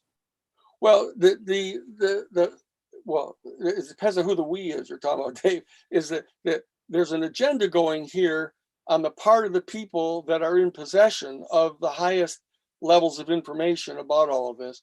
There's some kind of an agenda going on now, starting to accelerate releasing some of the information. You know, what they've released so far is they're real. You know, they're not swamp gas. They're not reflections of, you know, searchlights from lighthouses off the clouds. You know, they're saying, okay, these are real. These are vehicles. They're using the term vehicles. They're under intelligent control. They're saying all these things. That's a lot more, as we all know. It's a lot more than they ever acknowledged. You know, at least since that golden age of UFOs. You know, in the late 50s. You know, when they were actually talking about these things. But the fact of the matter is, there's some agenda going now to lift up some discourse about this thing. As I said, I don't think it's because they're getting set to stage some sort of, you know, false flag attack. I don't know what the reason is, but as I say, you have to be careful about getting attached to thinking there's some reason why, the specific reason they're doing it, because you won't find out the real reason. So I don't know what the real reason is why this is happening all of a sudden, but there's something going on right now.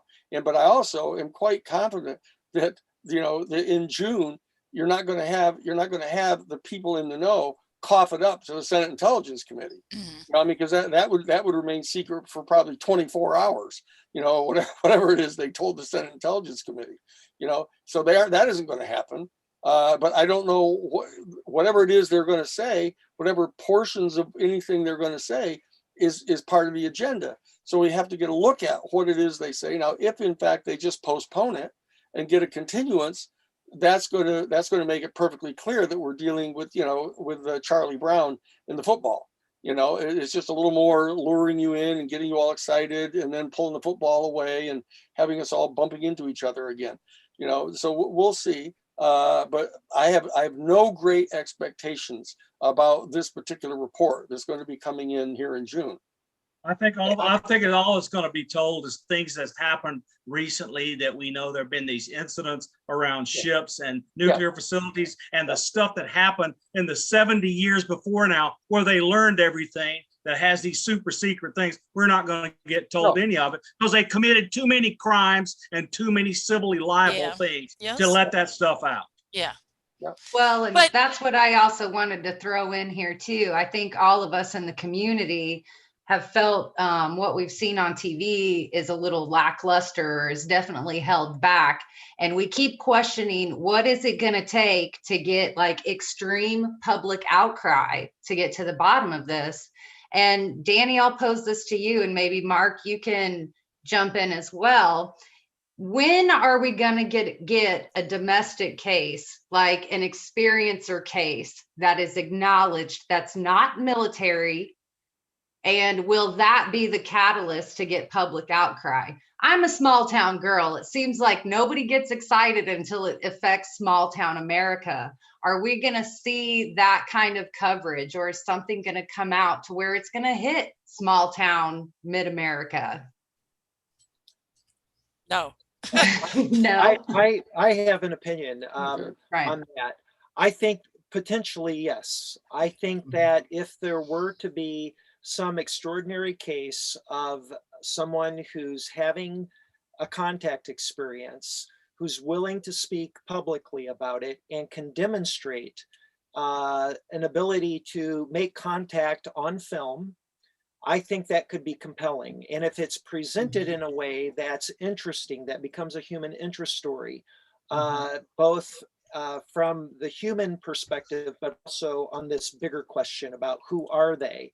And if it can be shown that bilateral contact can be made, and that and that there's information in this bilateral contact coming back, that could be very interesting, and go viral, so to speak. And I do think that Yes. there's something special about a story like this, that it could change the dynamics quite a bit. Because of course, if there were somebody who, fit the bill, the question then becomes, is this somebody who's been, blessed or, picked as a emissary for representing them? Because clearly the government isn't stepping up and fulfilling that role. So who's going to fill that role? And I think it will require somebody or a small group of people who are working together, who have proven that they've established contact and have gotten messages and can begin sharing these messages with the public. I think that could spin this in an interesting way that could change the game. Well, all of which, of course, is derivative of the big elephant in the living room, and that is the ET beings themselves. Because it's perfectly obvious, if they wanted to have it revealed, they could do it, and they don't. And they're engaged in some other process that's going on here. And so the key for us to do is to figure out what that process is. Not spend so much of our time worrying about what the Defense Department's doing or what the CIA is doing or what some president is going to do when they get in there. The question is, what are the ET people going to be doing? What type of coordination do they have? If there's more than one planetary system that have their people coming here, what's their level of arrangement with each other? What are the protocols that they're actually pursuing? We need to know that. And that's why the real answer to this is citizen diplomacy. Is there, not to cut you off, but you brought up protocols with the government and the military. Now that we're seeing this in the limelight and they're told they can report this without endangering their careers, is there some sort of first contact initiative going on? Is there any sort of training when we do interact with these things? Is it like, flash the lights like in Close Encounters and play the music? Like, well, it doesn't appear yet. I just had a long conversation with the father of someone who's at the U.S. Air Force Academy, because I was kind of behind the scenes, kind of advising this person to, when they arrived at the Air Force Academy, to start talking about this, to say, look, we're the Air Force officers of the future. How about briefing us in on what we're supposed to be doing here? What kind of protocols we're going to? And the Air Force Academy has got in the booklet that they hand out to the cadets when they first arrive. They've got a form for reporting UFO sightings, but they aren't talking about it. It's just there. And so what I do is I keep handing off information to this person to confront their professors and stuff at the Air Force Academy, to say, hey, how about this or how about that? So we've got all kind of channels open up, but I think they all pale in the face of the specific question of what the ET people themselves want to do here. Because whatever it is they want to do, they're calling the shots here. I mean, even what Mark was talking about is some team or some individual that could get sort of blessed to be kind of an emissary. That's still up to them to decide whether they want to do that. So we need to find out what it is they want and what it is they want us to do. And is it true that we among us who are utopians, we're saying, oh, obviously they're waiting for us all to rise in our level of consciousness so that we are at the right vibrational frequency, so that we're in sympathetic resonance with their vibrational frequency. And then we'll have merited, citizenship in the Galactic Federation. We can go all on and on, right? But that's all just guesswork. That's through our prism as utopianists. So that what we've got to do is we've got to find out what it is that they're up to. How many of them are there? What type of coordination do they have among themselves? Are any of them more rogue than the others? are there good ones and not so good ones? Or, we need to find this out. I spend my 50 years I've spent doing investigations, of things that people consider to be a conspiracy, whether it's the people who killed Karen Silkwood, or how do you shut down the nuclear power plants, or how do you find out who's, supplying weapons to the Contras, who's smuggling cocaine into the United States to buy weapons. So this is what we do, and so I'm turning my attention to this issue. And I'm trying to figure out, it's not so much trying to figure out who the people are that are in charge in the secret realms here. It's the ET people. It's the ET people that are in charge of this thing. So what we have to do is open up a line of communication, just like I was talking with Mark earlier, just like when I was at Jesuit headquarters and was general counsel with the Jesuit office, we reached out to Gorbachev. Gorbachev was just the Secretary of Agriculture, under Andropov. And we had direct face-to-face meetings with him to start negotiating about disassembling the nuclear warheads. That's how perestroika and glasnost came about. It's through citizen diplomacy. And so that's how we have to do it. I think we've got to, that's why the CE5 thing is so important, is actually establishing direct communication with the extraterrestrial beings, and in opening our heart to them and saying, look at, we're not totally dumb and naive. Don't think we're so stupid that we don't merit any kind of responsible communications from you. Let's have an intelligent conversation. There's an element within our human family. We're perfectly cognizant of the shortcomings of our human family. We're flawed ourselves. But we want to have this conversation. So let's have the conversation. Tell us what you're up to. Tell us what I think that's wonderful. That's the way we got to do it. It often makes me wonder too, if maybe there needs to be some sort of extension on humanity's behalf, not just a curiosity, but I often wonder, do we need to give them some sort of protection to be able to acknowledge and start this conversation? Do we need to put it down on a piece of paper and announce it to the galaxy? If you make contact, we will not shoot at you and we will let you leave the planet. I don't know. They know pretty much. I mean, don't underestimate the people. Yeah. They have a pretty good idea what we're up to. Hang on, Dan and all. It looked earlier. Jeff, did you have your hand up earlier? And same with Cheryl. Both of you, I thought. Grant too. Oh, Grant. Okay. So Jeff, Grant I'll start first, with you. please. Okay. Okay. Grant, please go. But Jeff, if you had a question, don't let us forget you. Okay. My question is actually maybe the question Jeff's going to ask, because Jeff, before you came on, Danny, they were talking about the Inspector General able to shuffle stuff under the table and not being up and level with some cases. So you're up against the Inspector General. You've been up against Harvard University and Oliver North and all these guys. You know all the game. What's your prospect? Do you think you can keep the Inspector General on course? And do you have any ability to force the issue and make him do the job the way he's supposed to do it? I hope. I'm not sure yet. I'm going to, with the fellow that we're dealing with is named Stephen Johnson. Dr. Stephen Johnson. He is the director of whistleblower and retaliation investigations for the Inspector General. And then there's this other woman that is in charge of recrimination, which is some sort of a different category. And then there's a third one I haven't gotten to talk to yet that's in charge of this whole general investigation inside the DOD about what they know about UFOs and what are the protocols that are being used to conceal it and are they legal? There's 3 different investigations going on. What I'm assuming that what I ended up having to do is talk to the Inspector General himself, because there are these other lieutenants that are having jurisdiction here.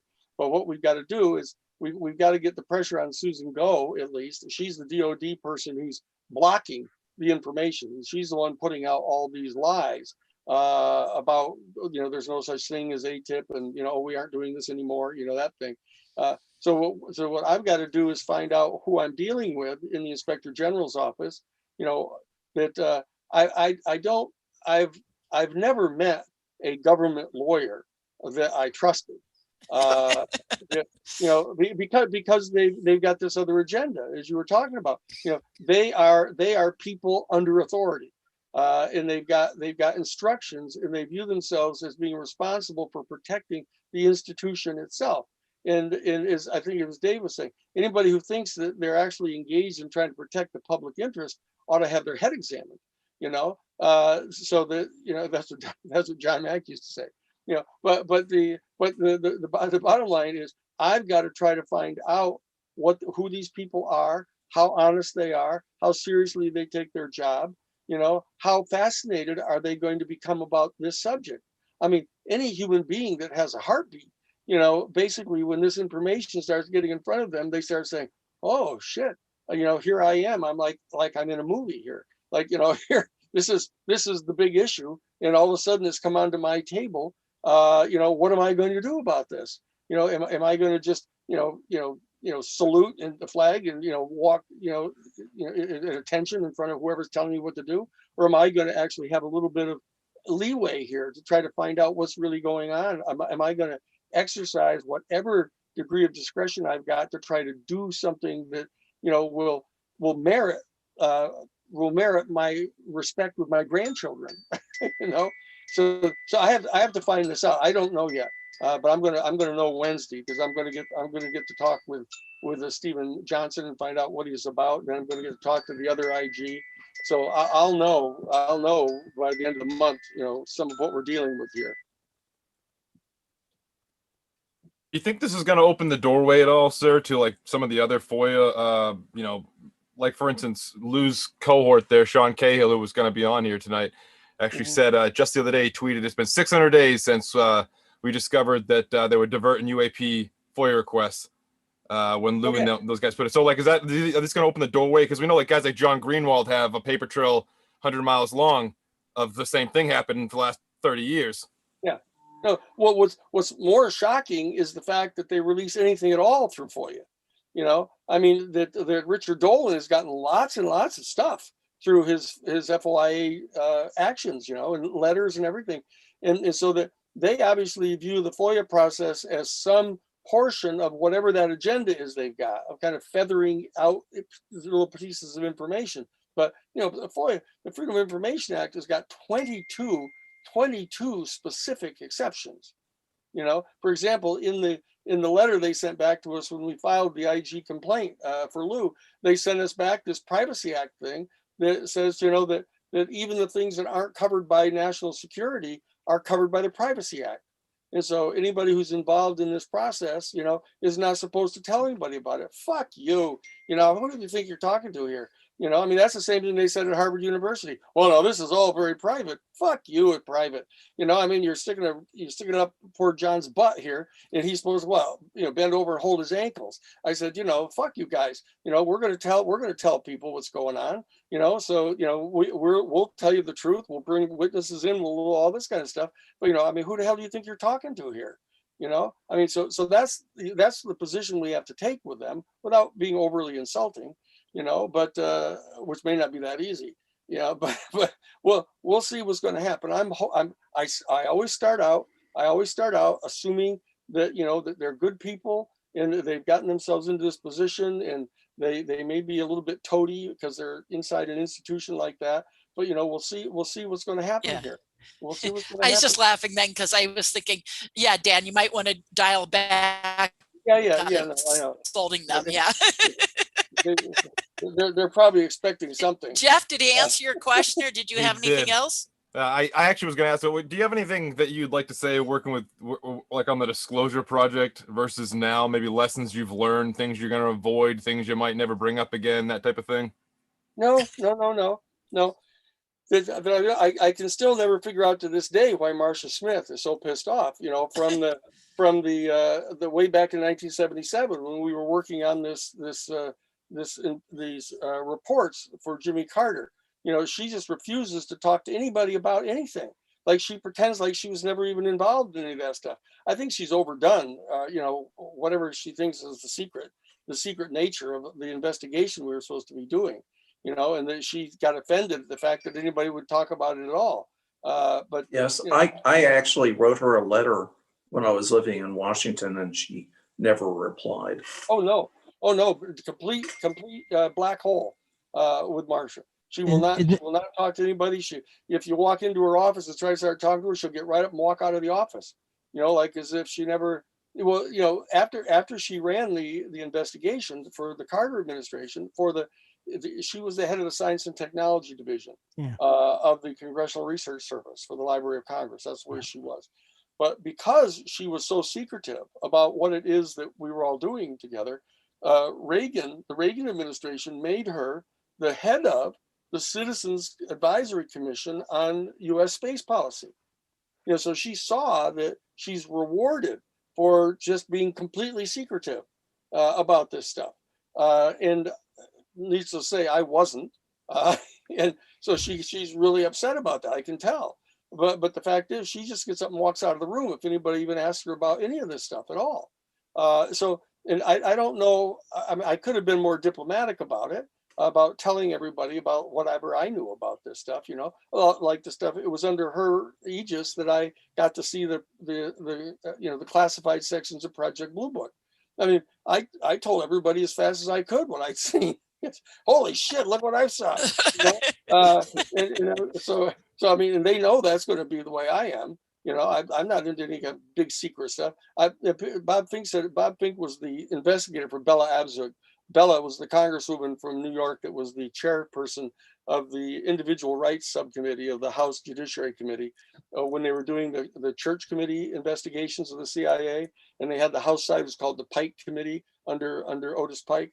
And Bob Fink got seconded by Bella Abzug to be one of the investigators for that. And he said to me, Danny, don't ever take a security oath. He said, look, I know you can find out anything that you would be able to find out with a security clearance. You can find it out anyhow. So don't ever take a security clearance. And then they can never say that you violated a security clearance.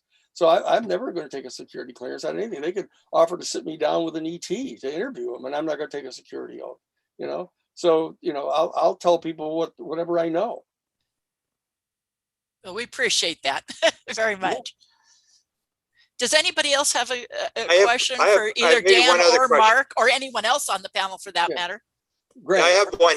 In terms of, Danny, I heard you talking about the importance of the nuclear weapons. Can you talk about that and the sort of the message coming from the ET and what they know about that? Oh yeah. It's the two main messages every time. You know, you talk to Barbara Lamb, you talk to anybody, John Mack, anybody who's had all kinds of interviews of the contactees.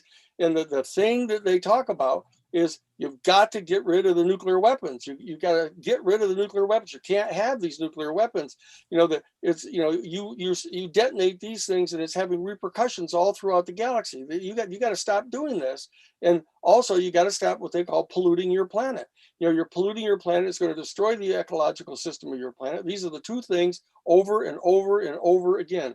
And that's why I said when I ended up, it was back in 1994, John and I were going to be talking at the MUFON conference down in Orange County. It turned out that everybody was there. Stanton Friedman was there, and Bud Hopkins was there, and Lyndon Moulton Howe was there, and Stephen Greer was there. A whole bunch of people that were, and so we're all in the green room together, right? And so I stood up and I said, "Holy shit! Look at here, we're all one place." I said, "This is really interesting." I said, "Look at what that all the work that I've ever done out in the regular world is you have to build coalitions. You have to get people who have a common interest with you. And the problem with the UFO movement is it's all by itself. It's this kind of thing that's completely sui generis, and it doesn't have connections to anybody else. You got to reach out and establish connections with the anti-nuclear weapons people and with the environmental people that are trying to stop climate change." And I was talking about this back in 1994. That's what we have to do. These two issues that the ET people keep talking about over and over and over again, we've got to get people in the environmental movement, in this huge movement now to try to stop global climate change, to understand. That's why I think that the Ariel movie that's going to be coming out, you know, that Randy's going to be doing with the Ariel movie is going to be really, really important. Because all the people that look at those little kids and see all the pictures that they drew about what they were being told by the ETs, right? You know, like James's movie, nobody's going to doubt that. Everybody's going to say, phenomenon, James Fox's movie. Well, hey, now, Dan, everybody, let me butt in real quick. She has to get going. Yeah, Cheryl, thank you so much for joining us tonight, and good luck on Coast to Coast tonight. I think we'll be jumping off of here to jump on and listen to you. Everybody out there listening, listen to Coast tonight. Cheryl Costa is the guest. And so we're going to be there. talking about her new book. Yay. Hold her up your new Yes. book. You got one there? Hold it up. Cheryl and her part. Oh, No, okay. she That's all right. doesn't. But that's all right. Everybody We'll put listening links coast to to it in coast, the Cheryl's going to talk all description. about her book. Thank you, Thank you, Cheryl, for being Cheryl. with us. Thank you, Cheryl. Thank you, Gary. I have a question, a comment for that. So recently, Dave Scott and I, on the Science Bob segment on his radio show, interviewed Jim Goodall, Oh, the yes. SR 71 fame. Yep, So yeah, Jim yeah. made an astounding statement, and there may be some implication, or you may have some indication whether or not his statement was full of crap or whether it's true, because it has massive implications. He was regularly connected and involved with the Donald Trump administration and campaign. And he came on the show and told us that after Lou Dobbs and Don Jr. talked to Donald, he declassified the UFO stuff. And everything kind of went quiet for a while. And then I think, so the thing that I was thinking about, if that happened, let's suppose it happened, what would they do? They would go into a delaying action, hoping that when Biden got sworn into office, he would undo it. So you of all people would know how to go about finding out if that happened and what the implications are. Well, Because that would open the door. I'll talk to Jim. I just saw Jim 2 weekends ago, and he didn't say anything like that to me. I was talking to him about all this stuff. He never said a word to me about that. Yeah, I'm just hearing what he said on the show, and it would really be interesting. Uh-huh. Well, I'll ask him. If it I'll were ask him true. about it. Good. I've got his cell phone, and I'll call him and see what he's talking about. Yep. Yeah, that'd be very interesting. One thing I'd like to point out, that there was one thing in the program tonight on 60 Minutes that surprised me. It was a little piece, the young pilot who was interviewed, and he's on the East Coast. He made a statement that for the past 2 years, I believe, that they see these things daily. Yeah. And I have not Lieutenant heard. Graves. Lieutenant And- Graves. Okay. Graves, My question is, has anybody tried reaching out to these vehicles if they're there so persistently to communicate with them? Well, C5's hard at 400 miles an hour. Oh, no, but you can use a I'm just radio. kidding. You Sorry. can- I'm right. So Stick a sign in your window. Yeah. No, Mark, but that was the point I was trying to make. Is there some sort of, first contact protocol when they do interact with these things in the air, other than just sending everybody on high alert and trying to record data? Yeah. Do you pull out Greer's my guess is with C5 the app and start playing the tones like as the jet Nicole, flies by? Like, my I guess would like- is with the military, the answer is no. right. Well, I would not assume that. If I had been, interviewing those pilots, I would ask these kind of questions, right? I mean, it seems obvious, self-evident that this is the first thing that you would try to do if these were persistent encounters. And Right. no one But mentions what that. frequency will you dial up on your transmitter and transmit on? These are There you frequency go. It might hop. be It's hard to just know. as It's not hard to know which 141.1. channel they're on. These are that could frequency be hopping something radios. just as simple, though. That could be just something as simple as thinking happy thoughts, though. Yeah. Like, hey, I'm Consciousness. not here Yeah, to that hurt makes you. more sense. I Like, was just sending gonna out say, That makes- Nicole, it's that makes more consciousness. sense. Grant, As you have a bunch of warheads under your arms. Yeah, right. That's okay. This is the frequency you Oh, use. there we go. Yeah. All right, there it is. The military radios don't use a single frequency. Mark, the frequency tell- hopping. They're Oh, millions of. they can switch to that frequency. They're not Yeah, supposed but- to have cell phones in the cockpits either. So, You know, I have a question. I'm not to be a. Oh my God, I'm such a heel. Do you know Go for it, Tyler Rogoway ran an article 3 days ago that goes right along with what Graves said. He said that the pilots are reporting enemy drones and observation, simple technology every single day in the Atlantic, and it's being disguised as UFOs, and we don't know why. And I know Tyler Rogoway is pretty accurate most times, even though he is a military correspondent on tech and stuff. But I think the coincidence there is pretty interesting. If you're seeing UFOs every single day nonstop, I tend to believe they're not UFOs. I'm an experiencer myself. I know I'm trying to compare it to myself, but the idea there's so many UFOs over the ocean, they're spread out across the entirety of all training. No, I think it makes sense. Where we know the military is spying in those areas to see what our military is doing. It's Jeff, I need to take you on my UFO sighting tour here in Sedona, where you realized we see 40 or 50 UFOs every night, things that stop, turn, change direction, fly in formations. Mark's seen it with me. Anyone who's done. I have no doubt that there is some really impressive stuff in the sky. I am a black triangle witness myself, up close, right over our head, my mother and I. But the stuff they're reporting matches. Seen it, and they're not all drones, because and they're not drones. That's right, they're not drones. The vast majority of them are not drones, because that would be very unpractical for the Chinese or the Russians to send out. Yeah. They're most likely things that are filled with a gas and they're floating with something.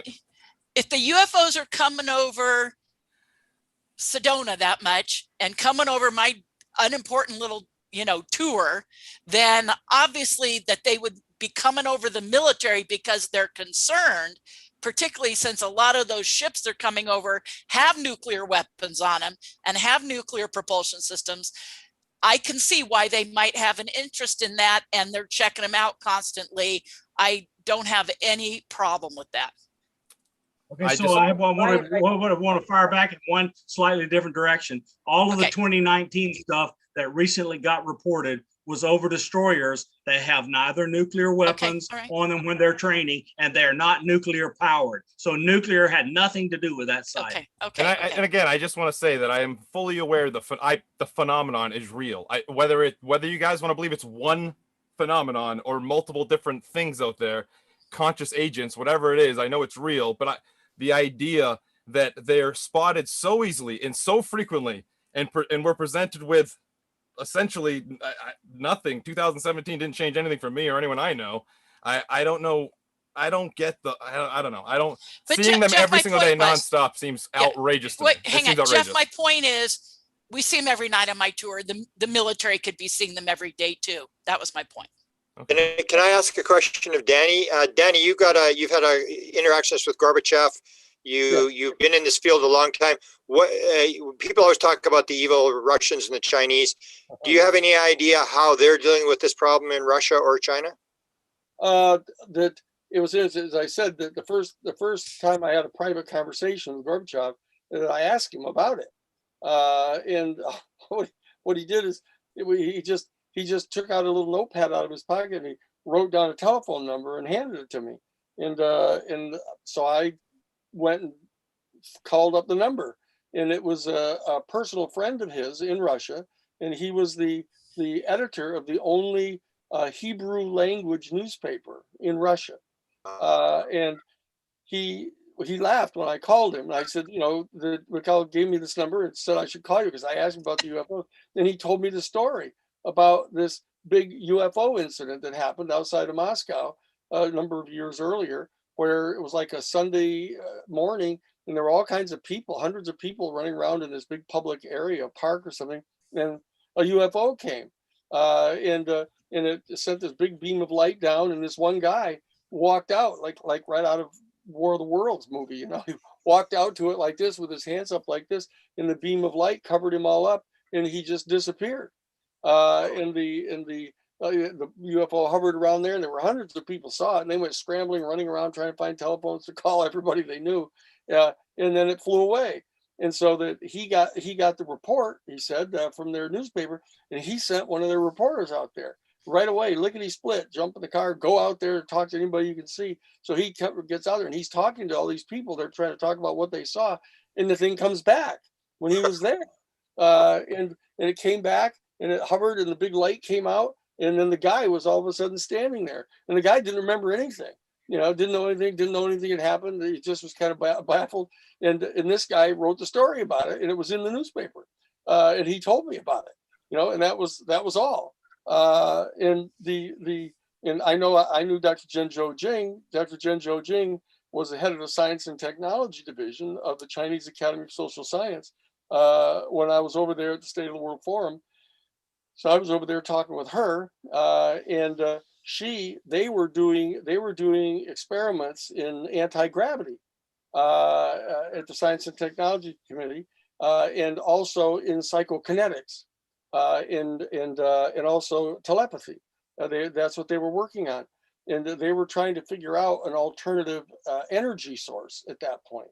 And so that's why they were interested in the UFOs, because they were trying to figure out what their energy source was. And I didn't talk with her much after that. She wanted me to try to get a hold of Ted Turner because she knew that I knew him, and I knew Georgie Zimmer, the guy that owns all the Men's Warehouses. And she was trying to get them to chip in to finance putting together this study. And I kept saying, why don't you have the Chinese government pay for it? And she didn't trust them. She didn't trust the Chinese Communist Party. You know, she didn't like the Chinese Communist Party, and she didn't want to. I guess I shouldn't say this about her, but but she didn't trust them, and so she was trying to get it funded privately, which says something to you, because that's kind of the same thing that happened here. You know, that happened in the United States. You know, is that these corporations, you know, the Skunk Works and Lockheed Martin and Rockwell and all these people. There's no doubt at all that these people are up to their elbows in this thing. You know, and they've got all kinds of access to the technology. They've been developing the technology, and they're outside of the normal channels of the chain of command. You know, which, you can say good things and bad things about that, but it's peculiar. I mean, it's definitely peculiar to have people who are in the private, industry making money for shareholders, to have a monopoly control over this particular technology, and they're the ones that are insisting about keeping everything super secret, because they've got proprietary interests in this technology. And so that the general officers, they don't know when they're told something is top secret, they don't know where it comes from. They don't know how high up it goes, where the orders have come to keep it secret, but they probably run right back to those corporations who are protecting their proprietary interest, and it's totally contrary to their national interests. So, that this is a peculiar morass. It's not necessarily much more complicated than trying to figure out who killed Karen Silkwood, at the private nuclear plant, or who's smuggling the cocaine, but what it takes is a concentrated effort, professional concentrated effort, not wild speculation, about, it's going to be some kind of a, false flag attack, or, or they're coming here to eat our children, or any of that stuff.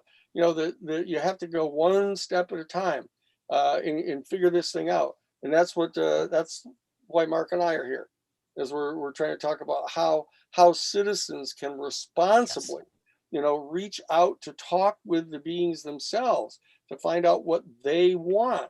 Because, I mean, they're at a whole other pay grade above whoever it is that thinks they're in charge down here on the planet. I mean, these are the people that are in charge of deciding how much we're going to know. True. So we're trying to coax them into telling us more. Beautiful. Thanks. I want to know if anybody on the panel has seen in the last month several strange tweets that came out of the Chinese National Space Agency about extraterrestrial intelligent life in our solar system that's not human. There's like 4 or 5 tweets that came from them. I keep responding going, why don't you have a damn press conference and tell us about it? Has anybody seen this? Oh, it's really strange. I don't know. Bob, what's going send them the next Zoom link. Yeah. Yeah. Well, if they would, but of course they don't identify themselves. They're just CNSA press people that have been told to put this tweet out, and who knows what it means. Haven't seen it at all. I didn't know that. Yeah, it's on CNSA. You can April 24th, 2021, with great ceremony, we announced the confirmation of intelligent life. End of sentence. That's it. Oh, okay. There are 4 more like that. Come on, the Chinese are better at ceremony than that. We're all the flags and the 10,000 people all dancing in order here. Come on now. That'll come next week. They're still getting the food ready. That's right. Tom and Dave, you guys have been really quiet. Is there anything you guys want to bring up at this point? We might be starting to wind down. Well, I don't want to rain on this parade, but we're Go seeing for some it. momentum here. We're seeing some momentum here with the stories that have come out and with 60 Minutes and all that. And for the group or the faction, whoever they are, that want to keep this silent, that's all the more reason for them to slow this down and throw a monkey wrench into it. Because Oh, yeah. if we keep developing momentum, whoever these people are that don't want this information out, they're going to lose control of the situation. And it seems to me that they're powerful enough that they're not going to let that happen. Well, we're going to Or they see. used to be, or they used to be powerful enough.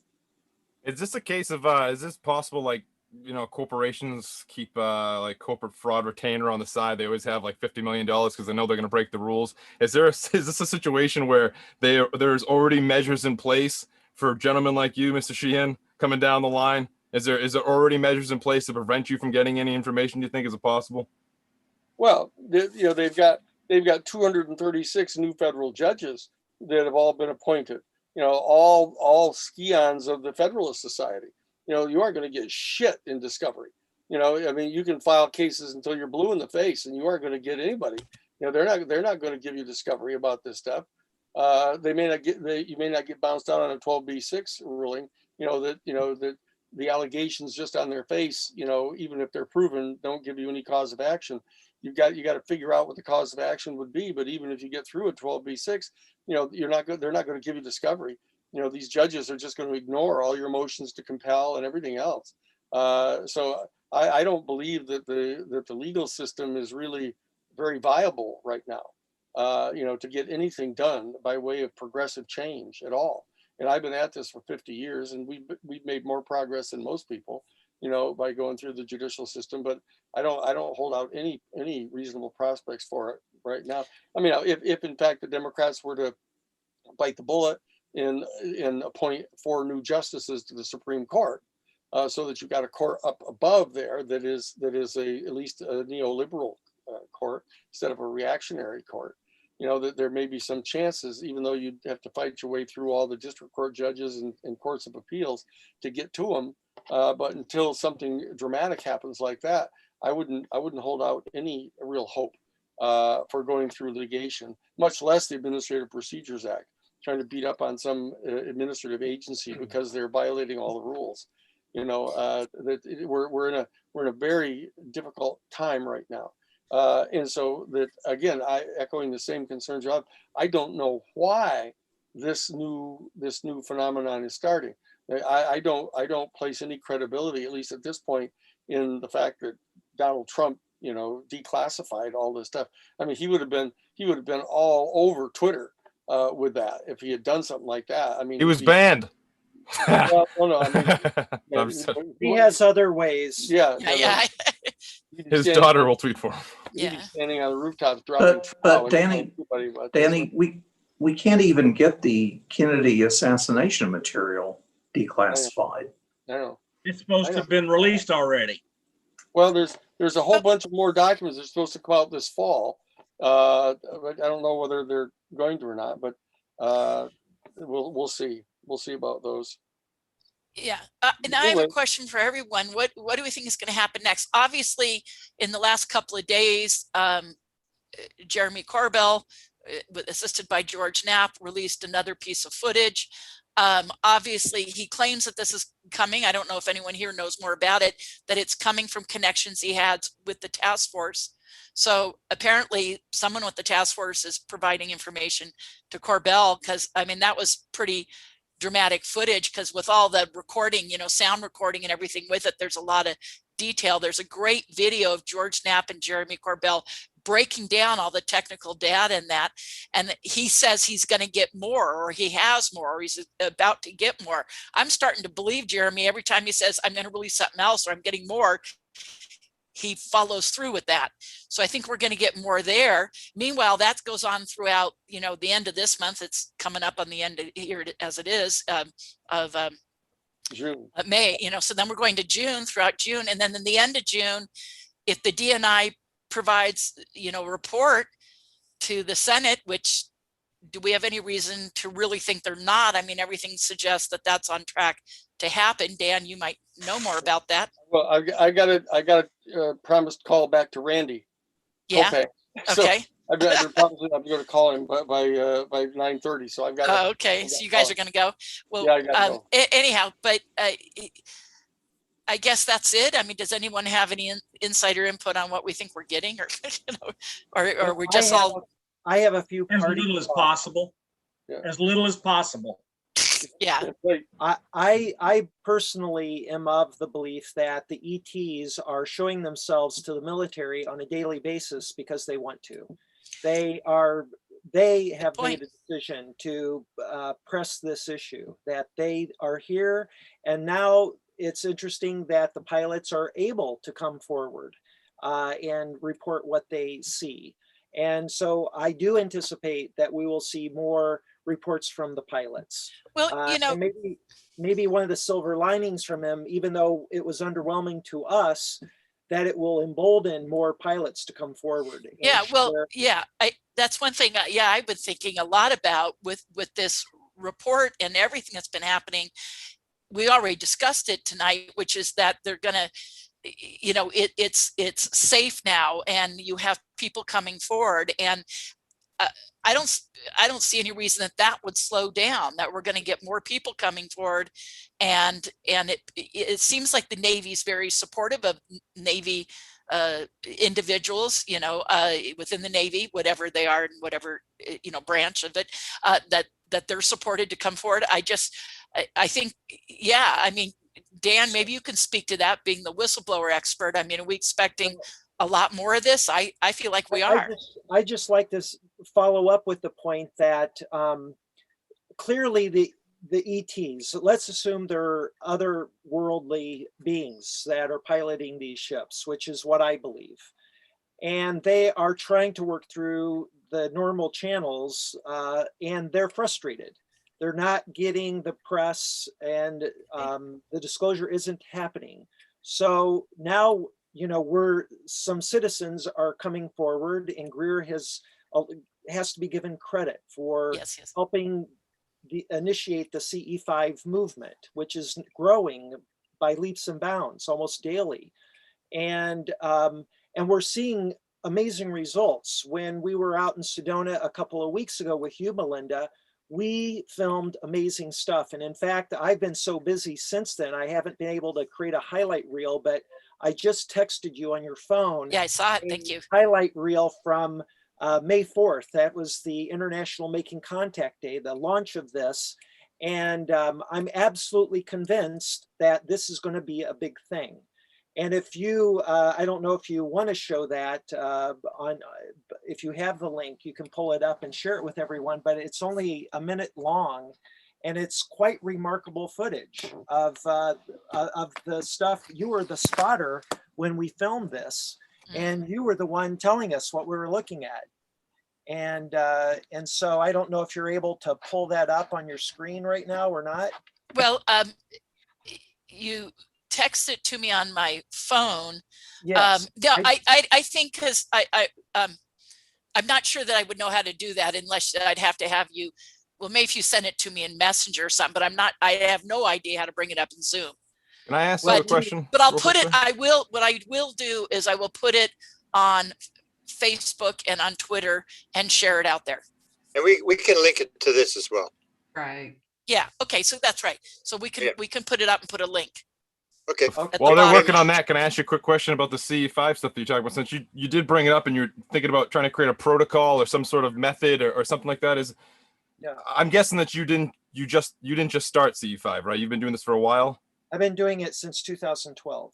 Okay. Can I ask you, have you made any progress understanding what the heck those lights are, what they want, what they're saying at all from that point on? Because it seems to be a really hard thing to do to get Congress to wrap their heads around that over acknowledging submarines from outer space. Tell them about your book, Jeff. Yeah, well, I'm writing a book about my contact experience in 2012. So in a nutshell, I had a face-to-face contact with an extraterrestrial that lasted over a 13-day period of time. And I was given the privilege of asking this being any question I wanted. And what I learned blew my mind about the nature of this phenomenon, who they truly are, and what they're about, and the cosmology of the universe that we have. Hold on, I need to help Danny get out of my RV. I was wondering where you guys were sitting. They're in I his could tell it was motorhome. an RV. Just to jump in though, Danny said it just a few minutes ago, after talking with experiencer after experiencer from 40 years ago to now, no nukes and no pollution. That's the general message. So they're waiting for us to get rid of our nukes and stop polluting before they make another. But they're not going to. The idea is not they're going to land. That's not what they're here to do. They're just giving us these warnings, and the nukes is to protect to stop us from destroying the planet. Because as Danny points out, it affects the rest of the universe. So the message, the other message, is the oneness message. That unless you get together as one, you're toast. But you can destroy yourselves, but you're not going to destroy the planet because it affects us. That's why they're so worried about the nukes. Well, Grant, you just said something. I was about to say to add that the other major message from them, and you just said the oneness, so I was shaking my hand, is consciousness, that everything is consciousness, is a huge message from them, that everything, in fact, I've been getting downloads about there's no such thing as physical, everything is spiritual matter. So what we call the third dimension is a spiritual dimension. So everything is consciousness. And and I know, Grant, you're on that, and I can look at this panel and say I know the majority of the people on this panel are onto that to varying degrees. Yeah, I would always steer away from the idea that there's going to be a mass landing, because that's why I always say people always want to confuse aliens with Santa Claus. I mean, they're not here to bring us toys and pie and dessert and stuff like that. They're just messaging. That's what they said to Bob Bigelow. If you saw the Bob Bigelow interview, Knapp said you had to Skinwalker Ranch for all these years. So what was it all about? And he said, it was about messaging. It was about gaming and messaging. That's what it was about. And that was his conclusion, that they're never going to interfere. They can't do that. Does everyone agree with that here, though? That Well, they never. I think that they interfere, but under certain exceptions, do they interfere? I mean, the nuclear weapons. Yeah. With the nuclear weapons, they shut off. But that's just it. If the nuclear weapons are so important, if they affect, obviously the health of the Earth and maybe even the galaxy or the universe, then why haven't they taken care of it? Human psychology. Well, it's a complicated. The so-called aliens. If it's that important, why haven't they taken care of it? Well, there's a reason. There is a good reason why they haven't taken care of it, and that's because think of us as adolescent children, and they are our parents. They are trying to show us the way to take responsibility for ourselves, and they're not the doting parents that are going to wave a magic wand and take care of all of our problems. We have to deal with our own crap. And so they're not going to let us, harm ourselves, like with nuclear weapons, but they'll let us, have a mess and learn some lessons through karmic, through karma, the modus operandi of karma. We learn these tough lessons, but they're going to, they're not here to to solve all of our problems. I'll tell you the message that was told to me in 1978 by Walt Andrus, the head of MUFON, told me he had talked to Wilbert Smith, who ran the Canadian government UFO program, and Wilbur had told him that the beings had told him that they would never step in, they would never interfere except for a nuclear exchange, and they would stop it, and they could take the moon in front of the entire world, split it in half, put it back together to prove that they could stop it. Other than that, they were going to allow the human race to stew in its own juices. That was the message the Canadians claim to have gotten.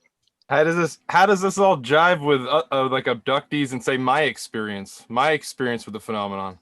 The thing scared the living shit out of me and all my friends, and then 20 years later, I get some weird psychological, but you get psychedelic trip that told me it saved me. Like, that seems like intervention.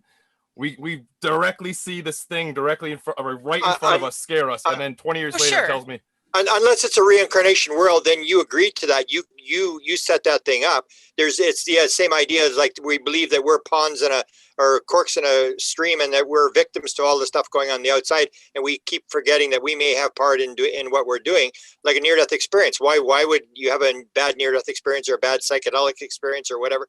I mean, it's in a reincarnation world. It's all experience. It's not good things and bad things.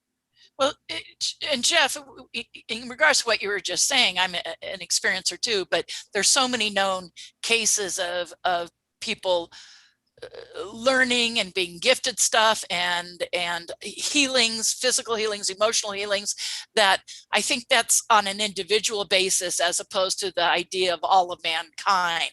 I think Mark's statements is more like they want all of mankind to excel. That feels correct to me, but I think on an individual basis, if they're working with you individually, whether it's contact, abduction experience, or whatever, witness, whatever you have happen, because even, hey, getting back to the TV show tonight and these military witnesses, a lot of them, like a guy was just on Coast to Coast last night, Kevin Day was supposed to be on Coast to Coast last night with Connie Willis, and he ended up having a power outage and wasn't able to be there. I wish he had been here with us. He was going to attempt to be here with us, but he was traveling. And I wish he was, because he would have addressed that this has had this huge effect on the rest of his life. There's another guy who was a witness on the Princeton, and that guy has come forward, or not on the Princeton, on the Roosevelt. And that guy did go on Coast to Coast and talked about how this affected his whole life.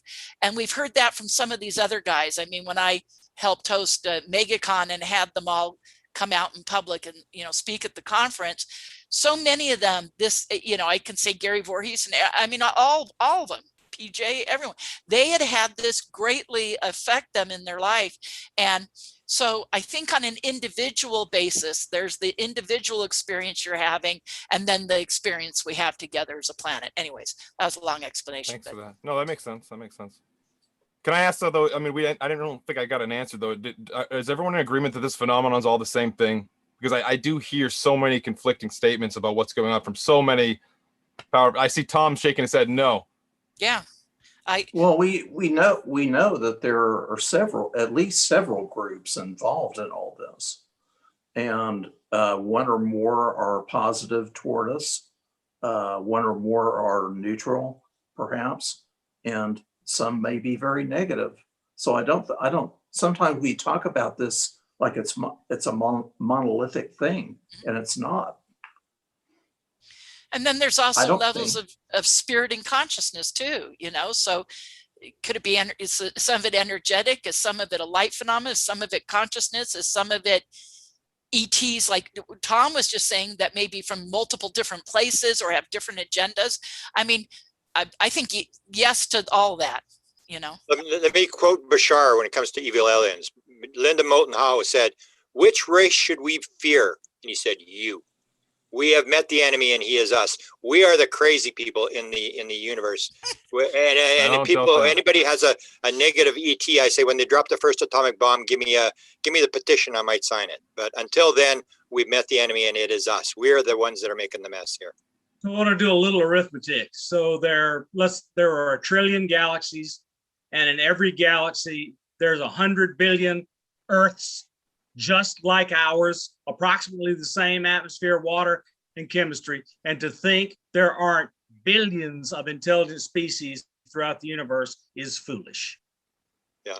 The other thing I would bring up is, why would it be only one? Why would it be only one? That just seems to be the talk billions now. And billions. Especially when James Fox names it the phenomenon, and then you have to explain to every single person you walk into that it's not one. I mean, then even my co-host of the show, Chase Williams, Chase, Bob, I think you guys have met before. I mean, I can't get 5 seconds into a conversation about something with nuts and bolts before we turn it into that's not a real thing. You're not seeing a real thing. You're seeing and even Valet himself, the champion of that hypothesis, flat out said that now that we know it's a technology, we have to rethink things. I mean, he said that himself in the last 5 lectures about the metamaterials. Then everyone, you guys were asking why he's maybe back in this book. It's because this book's way more nuts and bolts than any other case he's covered in a long time, in my opinion. And the other thing I would point, I don't understand how and you, again, I don't understand how you go from Passport to Magonia to Trinity. I don't understand how you get there. well, and like They're I said a both little good. while ago, if Maybe he the did some third ayahuasca. dimension, what we call the physical dimension, is actually a spiritual dimension, then all the other dimensions and levels of consciousness, you could say, are as physical as this, or we're as much consciousness and energy as they are. Both statements, both extremes would be accurate. So it can be physical and spiritual both, just like this is. You know, it's physical and spiritual both. Physical is a spiritual dimension. So when you go to that, could the technology be physical and yet be multidimensional in consciousness as well? Absolutely. So Anyways, that's just my, and I own that as Melinda's own view, but I'm probably not alone. I like that. I want to point out that Donald Hoffman is one of the fathers of conscious agents and one of the fathers of we don't see actual reality, we live in an illusion. And Donald Hoffman and his scientific group are trying to derive all of physical objects from conscious agents.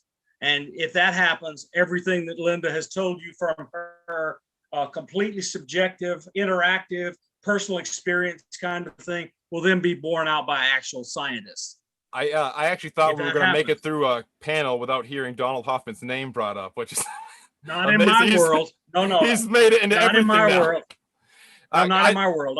I believe the guy. I'm not trying to hijack this panel at all, but someone brought up healing earlier, and that's like the one thing I never hear anyone talk about. And Bob, I never get to speak to you. Is there any chance you could tell us that story real quick that I heard you mention on a podcast about the water hitting Yeah, you? I'm happy to tell. So Thank you. I went to visit Chris Bledsoe, and Chris Bledsoe and I had 4 days of interaction. And on the last day of interaction, we went outside and observed the sky. I saw multiple objects, multiple things, multiple craziness. And I went in and says, hey, look, Chris, I'm going to think over the next couple of weeks how I can help you. And then I went home and had multiple paranormal experiences happen to me after I left him. So I was introduced to the concept of hitchhiker. So I had a hitchhiker come home, and after the hitchhiker did its thing, and I called Chris up, I says, look, okay, I surrender. I'm going to give in to you and the hitchhiker. I'm going to help you do something. My wife's right-sided weakness from her stroke was healed. And before we left Virginia to move home to our home state, she went to her final neurological exam, and in her exam, they cannot find the lesion which caused her stroke. wow. This is the She's part of the completely phenomenon we healed. never hear about. This is No, the stuff I'm that I just would love telling to you, hear more. I'm not saying it is, but the coincidences are much too high for me not to say there is a definite correlation between my experiences with Chris and my wife's been healed, and she believes it. That's what really matters. And her neurosurgeon says, I can't find the place you had a problem. It's gone. I'll add to that. I was with Chris in Maine. He healed 2 people when I was in Maine. And the other thing is, if you look at the free survey, the Edgar Mitchell free survey, 50% of all experiencers that did the survey claimed they had either they or someone in their family had been healed, and 50% of them say they could heal other people. Like Ray Hernandez makes a joke, if I had $1 for every experiencer who can do Reiki healing, I'd be a rich guy. Unfortunately, I need to drop off. Yeah, I think we should shut her down here, because I think Desta has to go too. Yep, I think it's a good time to wrap it up. And just my final thoughts from this morning's news broadcast to tonight on 60 Minutes. I will say it was really wonderful not to hear the X-File theme song playing in the background. And it was really nice that the broadcasters didn't laugh and snark in some sort of way. Well, and there wasn't a mention. They had the pipe organ. They had the pipe organ from Close Encounters. Right, they did. They did play the Close Encounters, but overall, when we're speaking to the community, yeah, we're a little, meh about today's events. But overall, globally, this is a win. This is a notch in the win category for ufology, and I think we can celebrate that. So Thank you Amen. for being with us tonight, everybody. Thank you Thank for doing this. Yeah. And Mark, please go. Are you about to go talk to Dan? Danny's right here. Oh, he's right here. Oh, okay. Well, Exactly, Dan, get on the right. camera. But anyways, I want to thank you, Dan, for coming and sharing everything you shared. Huge revelations. That was major news, as you know, in this community, and people Yep. will be talking about it for a while. And thank you for surprising the heck out of me by bringing Mark on. Oh my gosh. Yeah. Yeah, Actually, Mark, I'd like to add to that, to thank Danny. I said earlier, once I saw I posted on Twitter, once I saw the 60-minute story, I said, I think we've got the 60-minute story beat tonight, and Danny did beat the 60-minute story. So thank you, Danny, for what you By shared. a lot. I It was a- agree. It was a pretty low standard to have to beat. Yeah. Yeah. Danny, They're not- Oh, Danny, jeez. Danny, I'm going to get the opportunity to meet you in June at MegaCon. We're Oh, both far out. slated to speak, so I'm going to be running up on you at some point. Oh, great. Good deal. Thank you so much. Guys. Thanks Terrific. again, Dan and Mark Thank and you. everybody. Thank you. Thank you. Good night, kids. All right. Good night, everybody. Good night, Thank you for everybody. watching on Very Good night, well. YouTube. everybody.